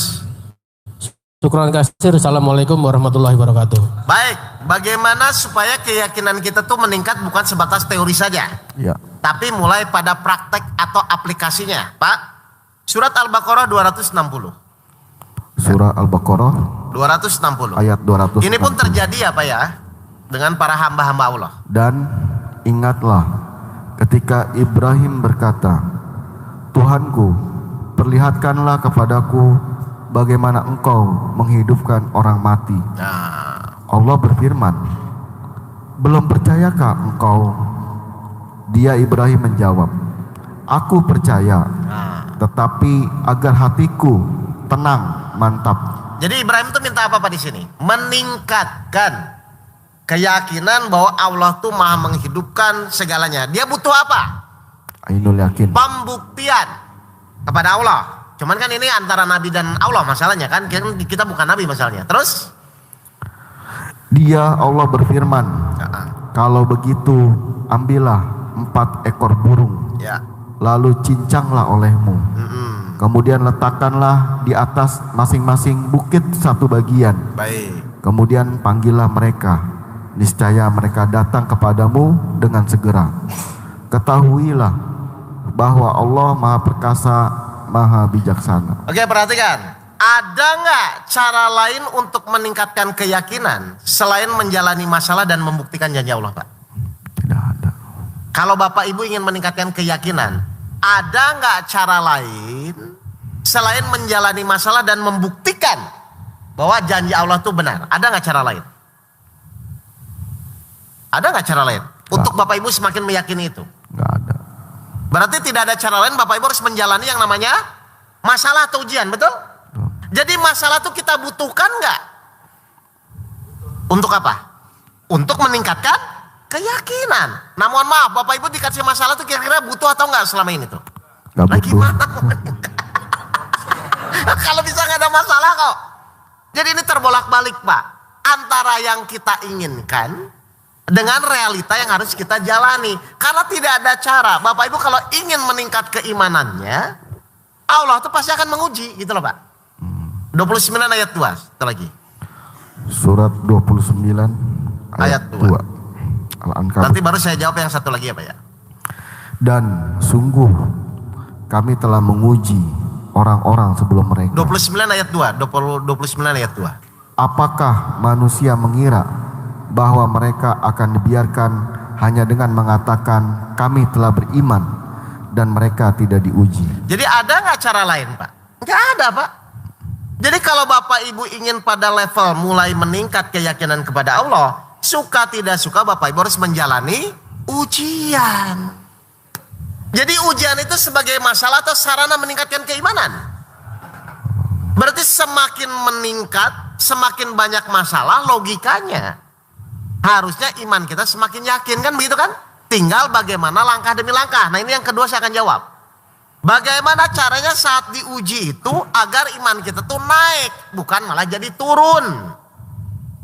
Bapak Ibu biasanya kalau diuji biasanya iman naik atau turun? Atau semakin sensitif? Nah itu Pak. Karena berkaitan dengan mengingat Allah itu kan? Baik. Jelas Bapak ini? Oke. Kita buka dulu mengingat Allahnya 13 ayat 28. Surah Ar-Rad ayat 38. Surat 13 ayat 28. Ini sering kok maksudnya. Ya, ayat 28. Ya.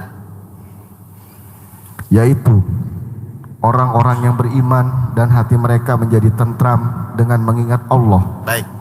Ingatlah, hanya dengan mengingat Allah hati menjadi tentram. Allah kan ngasih rumus Pak. Ya. Kalau kamu menghadapi apapun masalahnya, ingatlah kepada Allah. Pembahasannya kan tadi ingat kepada janji Allah ya. Salah satunya ya. Nah saya kasih tips yang kedua. Ya. Supaya Bapak Ibu semakin tentram di dalam menjalani hidup. Baik. Kita buka ayatnya. 22 ayat 73. Surah Al-Hajj ayat 73. Ya. Wahai manusia, Wahai manusia. telah dibuat suatu perumpamaan, maka dengarkanlah. Sesungguhnya segala yang kamu seru selain Allah tidak dapat menciptakan seekor lalat pun, walaupun mereka bersatu untuk menciptakannya. Terus. Dan jika lalat itu merampas sesuatu dari mereka, mereka tidak akan dapat merebutnya kembali dari lalat itu. Terus. Sama lemahnya yang menyembah dan yang disembah. Ini perumpamaan ini maksudnya kepada kita untuk apa Pak? Allah ngasih tahu itu untuk apa? Berpikir. La haula Wala quwwat. Apa artinya? Tidak ada daya upaya melainkan hanya pertolongan Allah. Satu, kita harus yakin kepada janji Allah. Yang kedua, kita harus menyadari bahwa kita itu tiada daya dan upaya. Ini saya mau implementasikan ya. Ngerti dulu ini poin ini Pak? Oke, sekarang gini. Coba saya mau bertanya. Bapak Ibu jawab ya. Ya. Yang namanya masalah itu apa sih? Sesuatu yang tidak dikehendaki, tapi kan tetap ada kan? Oke, ada lagi? Nah, yang namanya masalah itu apa sih? Oh, sesuatu yang harus dipecahkan, diselesaikan. Baik, kalau selesai, masalah bukan? Bagus, sesuatu yang harus diselesaikan, dipecahkan. Kalau masalahnya selesai, masalah bukan, Pak? Ya, saya ulang Ya, lagi. fokus. Coba. Yang namanya masalah itu apa? Sesuatu yang harus kita selesaikan. Tadi Bapak itu jawab kan? Pertanyaan saya, Bapak punya masalah selesai, punya masalah selesai. Masalah atau bukan? Bukan. Oke, berarti saya balik lagi. Berarti masalah itu apa? Yang tidak dapat diselesaikan. Nah, masalah itu apa? Hanya Allah yang menyelesaikan. Sesuatu yang kita tidak dapat selesaikan. Karena kalau kita selesaikan, bukan masalah dong namanya. Iya. Setuju? Oke, saya ulang sekarang ini. Tadi kita sudah tahu dari Allah bahwa kita itu tiada daya dan upaya. Kita tuh sadar nggak? Itu dulu. Harus sadar. Hah? Harus sadar. Nggak, saya ulang dulu. Kita tuh sadar nggak bahwa kita itu tiada daya dan upaya? Kadang nggak sadar. Tegas banget. Lah, makanya ini. Makanya saya ulang. Kita tuh sadar nggak bahwa kita tuh tiada daya dan upaya? Bahkan untuk menyelesaikan masalah pun, benar nggak hanya Allah yang bisa menyelesaikan? Benar. Setuju Pak? Nah, sekarang saya bertanya, Bapak Ibu tuh sadar nggak bahwa Bapak Ibu tuh tidak bisa menyelesaikan masalah? Harusnya sadar. Lah kalau bisa, bukanlah haula dong Pak namanya Pak. Ngerti nggak Pak? Bapak Ibu tuh sadar nggak bahwa Bapak Ibu tuh tidak bisa menyelesaikan masalah itu dulu? Iya kan? Saya ulang. Tadi masalah itu adalah sesuatu yang kita tidak bisa selesaikan. Betul? Padahal Bapak Ibu sadar yang hanya bisa menyelesaikan itu adalah Allah lewat pertolongannya. Kan begitu kan? Sedangkan diri kita pun sebenarnya tiada daya dan upaya. Pertanyaannya, berarti ketika kita sadar kita tuh tidak bisa menyelesaikan dan hanya Allah yang bisa menyelesaikan, nih, berarti kalau masalah kita tidak selesai, masalah nggak sebenarnya?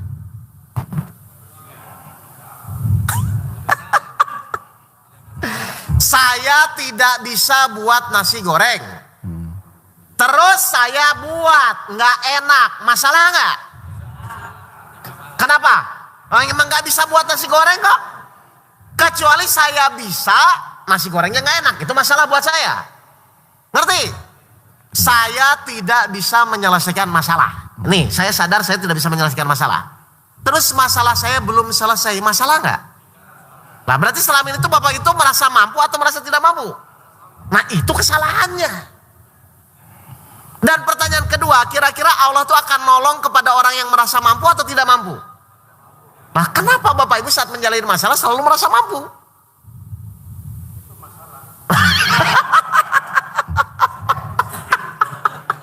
Loh, makanya saya ulang, orang itu Pak, karena dia itu tidak sadar, dia merasa bermasalah itu, karena dia merasa dia yang akan menyelesaikan.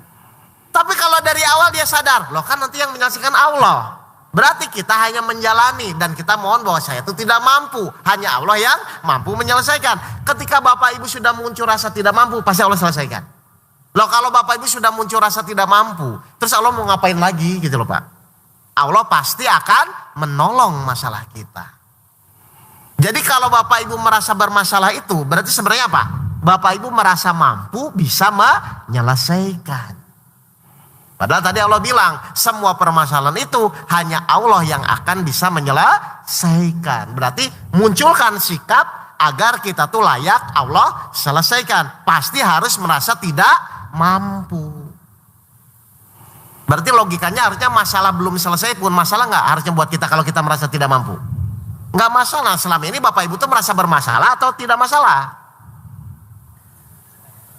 Halo Pak? Jadi orang yang banyak masalah itu karena dia merasa mampu. Karena merasa mampu untuk menyelesaikan lah. Kalau nggak bisa kan tinggal berdoa, tetap menjalani ikhtiar berserah diri di awal kan itu aja. Sampai meyakini janji Allah pasti akan menolong kan begitu Pak sebenarnya. Iya. Jadi pertanyaan saya kenapa Bapak Ibu selama ini tahu ayatnya la haula wala quwata illa billah, tapi pas prakteknya kok jadi hilang semua gitu loh Pak. Ya. Bisikan setan itu. Oh, setan. Loh kalau Bapak merasa tidak mampu kan ya nggak apa-apa, jalani saja. Sampai menunggu janji Allah menolong karena hanya Allah yang bisa menolong kan. Jadi orang bermasalah itu cuma satu Pak. Karena dia merasa dia yang akan menyelesaikan.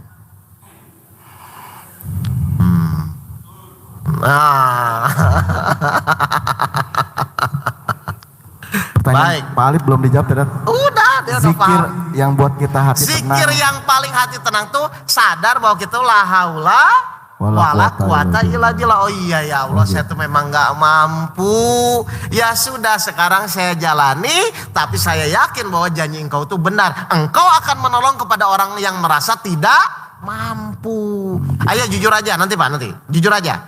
Bapak ketika punya masalah, pernah nggak pada titik tertentu akhirnya ya sudahlah terserah Allah. Terus akhirnya pertolongan datang. Kan Bapak awalnya ngotot terus kan, ngotot habis-habisnya pusing kan, akhirnya ujung-ujungnya terserah Allah. Nah ketika berserah diri itulah Bapak sebenarnya pernyataan kepada Allah bahwa Bapak itu tidak mampu, maka Allah tolong. Kan la haula wala quwata illa billah dari kecil sudah tahu kan Pak? Sudah. Nah terus itu kenapa nggak dijalani? Lupa. Baik silakan Pak. Ustaz, Ah. kita memberi kesempatan bagi pertanyaan yang secara online dulu Ustaz. Oh ya udah online, oke. Membentuk keyakinan terhadap janji Allah merupakan sesuatu hal yang harus dilakukan oleh setiap manusia. Oke, terus? Kemungkinan yang saya rasakan Ustaz, karena saya terlalu berprasangka yang buruk kepada Allah, Ya. bahwa doa yang selama ini saya panjatkan belum terkabulkan. Ya. Pertanyaannya bagaimana agar saya bisa selalu berprasangka baik kepada Allah, Baik. meskipun doa-doa yang saya panjatkan saat ini belum menjadi kenyataan. Ustaz. Baik, sebenarnya gampang Bapak Ibu. Niat Bapak Ibu awal di dalam menjalani masalah itu apa? Apakah niatnya hanya ingin mewujudkan apa yang diinginkan?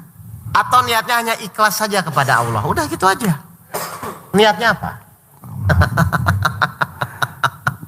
Kan sederhana. Kalau niat kita hanya tulus menjalani perjalanan permasalahan itu untuk meningkatkan keyakinan kepada Allah, mau dikabulkan tidak dikabulkan, kan itu bukan poin utama Pak. Iya. Yang menjadi poin utama itu adalah akhlak Bapak Ibu saat menjalani ujian itu kepada Allah itu bagaimana. Apakah tetap bersyukur saat menjalani masalah itu atau mengeluh? Tadi saya ulang. Iblis itu targetnya apa Pak saat Bapak Ibu menjalani masalah? Mengeluh. Mengeluh itu terhadap apa? Hasil yang Bapak Ibu inginkan, betul? Padahal kita bisa menentukan hasil nggak? Enggak. Makanya iblis akan kejar dari itu. Kenapa ya? Kok Allah belum mengabulkan doa saya? Kan akhirnya ngejar ke situ kan Pak? Padahal Bapak Ibu mohon maaf ya, Allah tuh akan menolong kepada kita. Itu tuh kepada orang yang mengeluh atau bersyukur. Nah itu tahu jawabannya. Terus kenapa mengeluh? Nah, Jadi orang mengeluh tuh karena niat dari awal Pak. Niatnya apakah hanya untuk menyelesaikan atau mewujudkan keinginannya, atau hanya menjalani saja perintah Allah dalam rangka meningkatkan keyakinan kepada Allah. Itu aja. Padahal kalau dipikir lagi, mengeluh dan bersyukur, benar nggak tetap harus menjalani masalah itu? Bapak mengeluh tetap harus menjalani, Bapak bersyukur tetap juga harus menjalani. Kira-kira pilih yang mana? Minimal kalau bersyukur ada kesempatan dari Allah, Allah akan menolong Bapak dan Ibu. Gitu. iya. Pasti niatnya itu yang diluruskan, tolong. Ini ada salah satu jamaah komen di YouTube Ustaz. Oh ya. Afwan, ini bukannya pembahasan yang sudah dibahas, ada pembahasan yang lengkap. Karena mungkin jamaah ini tidak mengikuti dari awal Ustaz. Nah itu dijawab. Bahwa kita setiap pembahasan Ustadz memang selalu ada part 1, part 2. Terkadang kita ganti tema yang dimana tujuannya adalah mengembalikan keyakinan kita hanya kepada Betul. Allah. Jadi mudah-mudahan yang bertanya ini ya Allah lapangkan hatinya Ustaz. Amin. Jangan berprasangka yang buruk dulu gitu. Sebelum mengisi gelas yang kosong kan kita kosongin dulu gelas itu. Jangan sampai kita merasa gelas itu sudah penuh minta diisi gitu. Ya. Seperti itu. Gitu. Abdullah Zen. Mudah-mudahan ini nama asli Ustaz. Jadi ketika kita mengomentar sesuatu dengan nama asli, ya mudah-mudahan akan Allah bukakan pintu hatinya untuk menerima kebenaran. Ya silakan Pak Darsono. Sebentar, Pak Darsono dulu ya Pak ya. Ya. Bapak bukannya udah Pak, maaf Pak. Nggak apa-apa. Iya silakan. Assalamualaikum warahmatullahi wabarakatuh.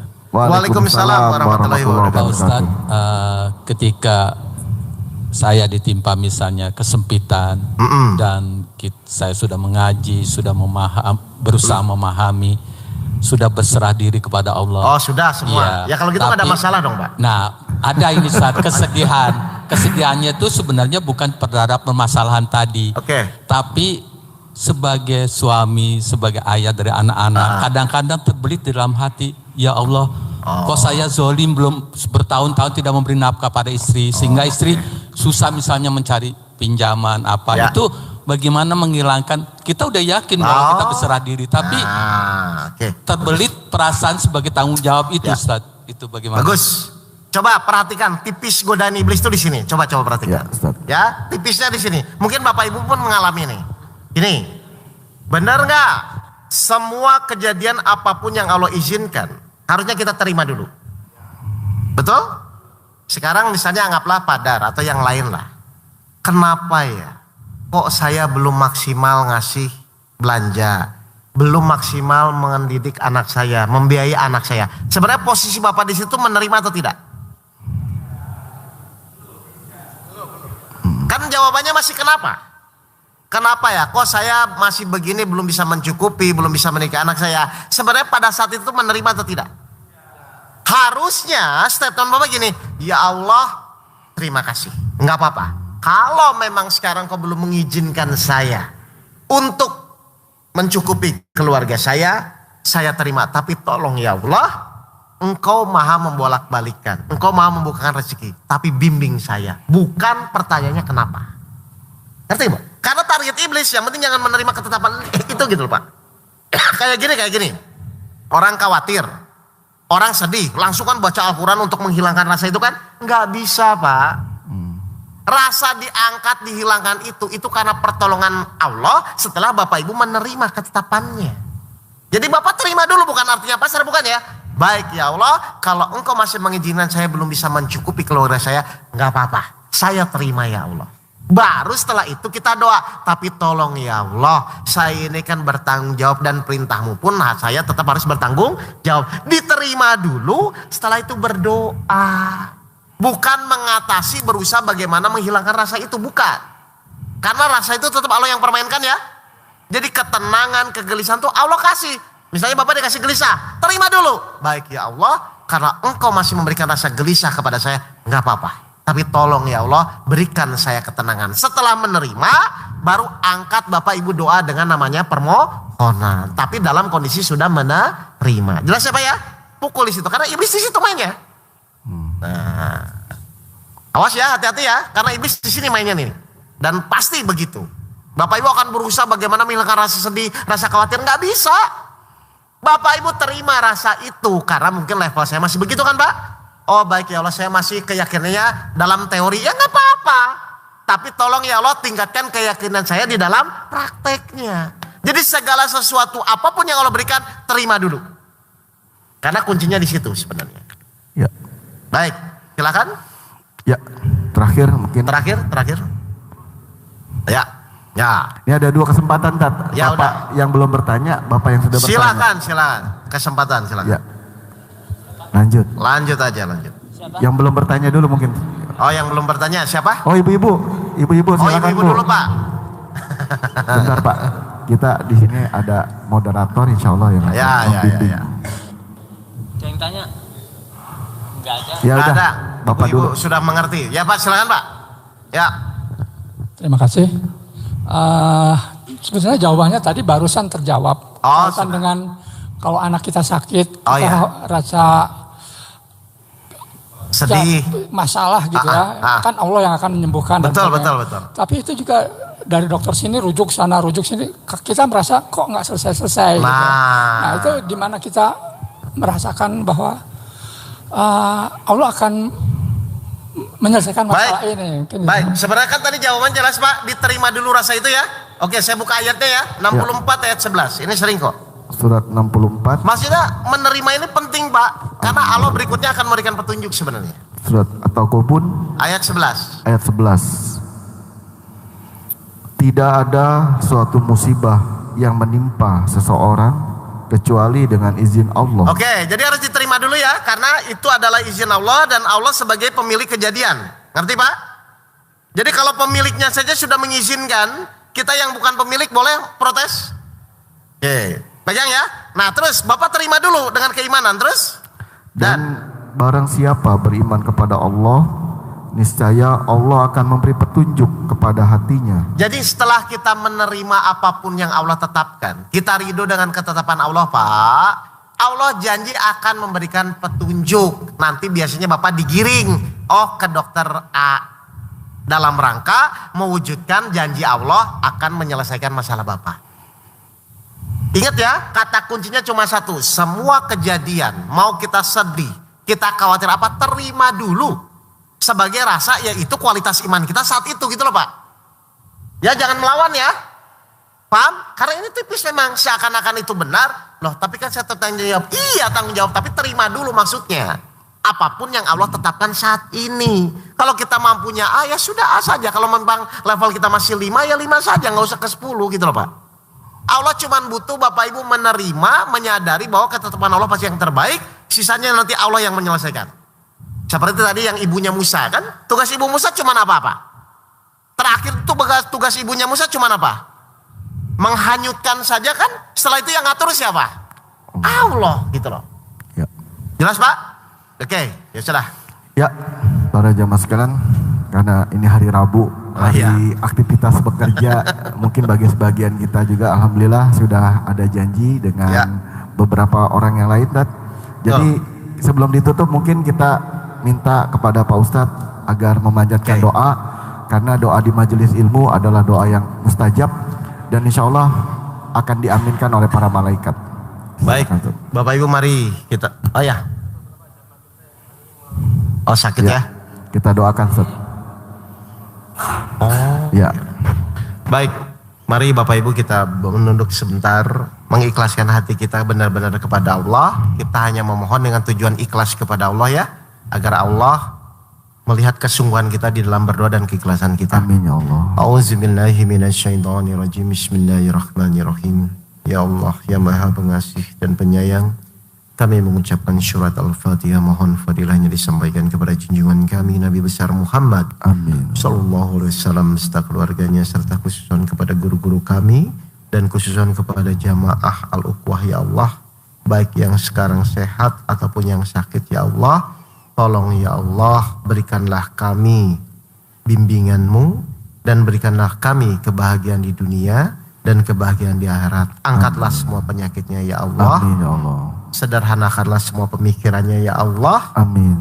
Dan tolong ya Allah wujudkan apapun yang mereka inginkan, tapi tetap sesuai dengan perintah-Mu. Amin. A'udzubillahi minasyaitonirrajim. Bismillahirrahmanirrahim. Allahumma nas'aluka salamatan fid din, wa afiatan fil jasad, wa zilatan fil ilmi, wa barakatan fi rizki, wa taubatan qoblal maut, wa rahmatan indal maut, wa magfiratan badal maut. Allahumma hawin alaina fi syakaratil maut, wa najata minan nar wa afainal hisab. Rabbana la tuzigh qulubana ba'da idh hadaitana wa hab lana min ladunka rahmatan innaka antal wahhab. Rabbana atina fid dunya hasanah wa fil akhirati hasanah wa qina azabannar. Subhana rabbil izzati amma yasifun wa salamun alal mursalin walhamdulillahi rabbil alamin. Al-Fatihah. A'udzubillahi minasyaitonir rajim. Bismillahirrahmanirrahim. Alhamdulillahirabbil alamin. Arrahmanirrahim. Maliki yaumiddin. Iyyaka na'budu wa iyyaka nasta'in. Ihdinas siratal mustaqim. Siratal ladzina an'amta 'alaihim ghairil maghdubi 'alaihim waladdallin. Baik, Bapak Ibu sekalian yang dirahmati Allah, terakhir dari saya, intinya Bapak Ibu, apapun teori yang Bapak Ibu pelajari, ya, itu akan bermanfaat dan meningkatkan keyakinan yang tadi Pak Alif tanyakan. Kalau kita mau menjalani, mempraktekkan sampai membuktikan. Jadi kita menjalani ujian itu sebenarnya simpel, sederhananya. Hanya membuktikan janji-janji Allah di dalam Al-Quran. Setelah terbukti, logikanya harusnya semakin yakin, akhirnya menjadi ainul yakin, hakul yakin. Jelas ya Bapak Ibu sekalian ya? Jadi memang suka tidak suka kita tuh butuh ujian, butuh masalah. Ternyata untuk membuktikan agar jiwa kita bisa semakin yakin kepada Allah. Bagaimana Bapak Ibu akan tahu resep kuah itu enak kalau Bapak Ibu tidak mempraktekkan, membuat dan merasakan. Ya? Baik, dari saya cukup sekian. Terima kasih. Saya kembalikan ke Mas Bayu. Wabil taufiq wal hidayah. Assalamualaikum warahmatullahi wabarakatuh. Jazakallah khairan kasiran Ustadz. Ada para jamaah, mohon maaf bila mungkin dalam penyampaian dari kami ada kesalahan atau yang kurang berkenan dalam hati. Kita sama-sama berlapang-lapang di dalam majelis ilmu ini dan kita selalu mengharapkan keridhaan dan keberkahan dari Allah Subhanahu wa taala. Kita tutup dengan membaca doa kafaratul majelis. Subhanakallahumma wa bihamdika asyhadu an la ilaha illa anta astaghfiruka wa atubu ilaik. Al-haqqu min rabbika fala takunanna minal mumtarin. Wabillahi taufiq wal hidayah. Wassalamualaikum warahmatullahi wabarakatuh. Waalaikumsalam. Sama-sama Pak.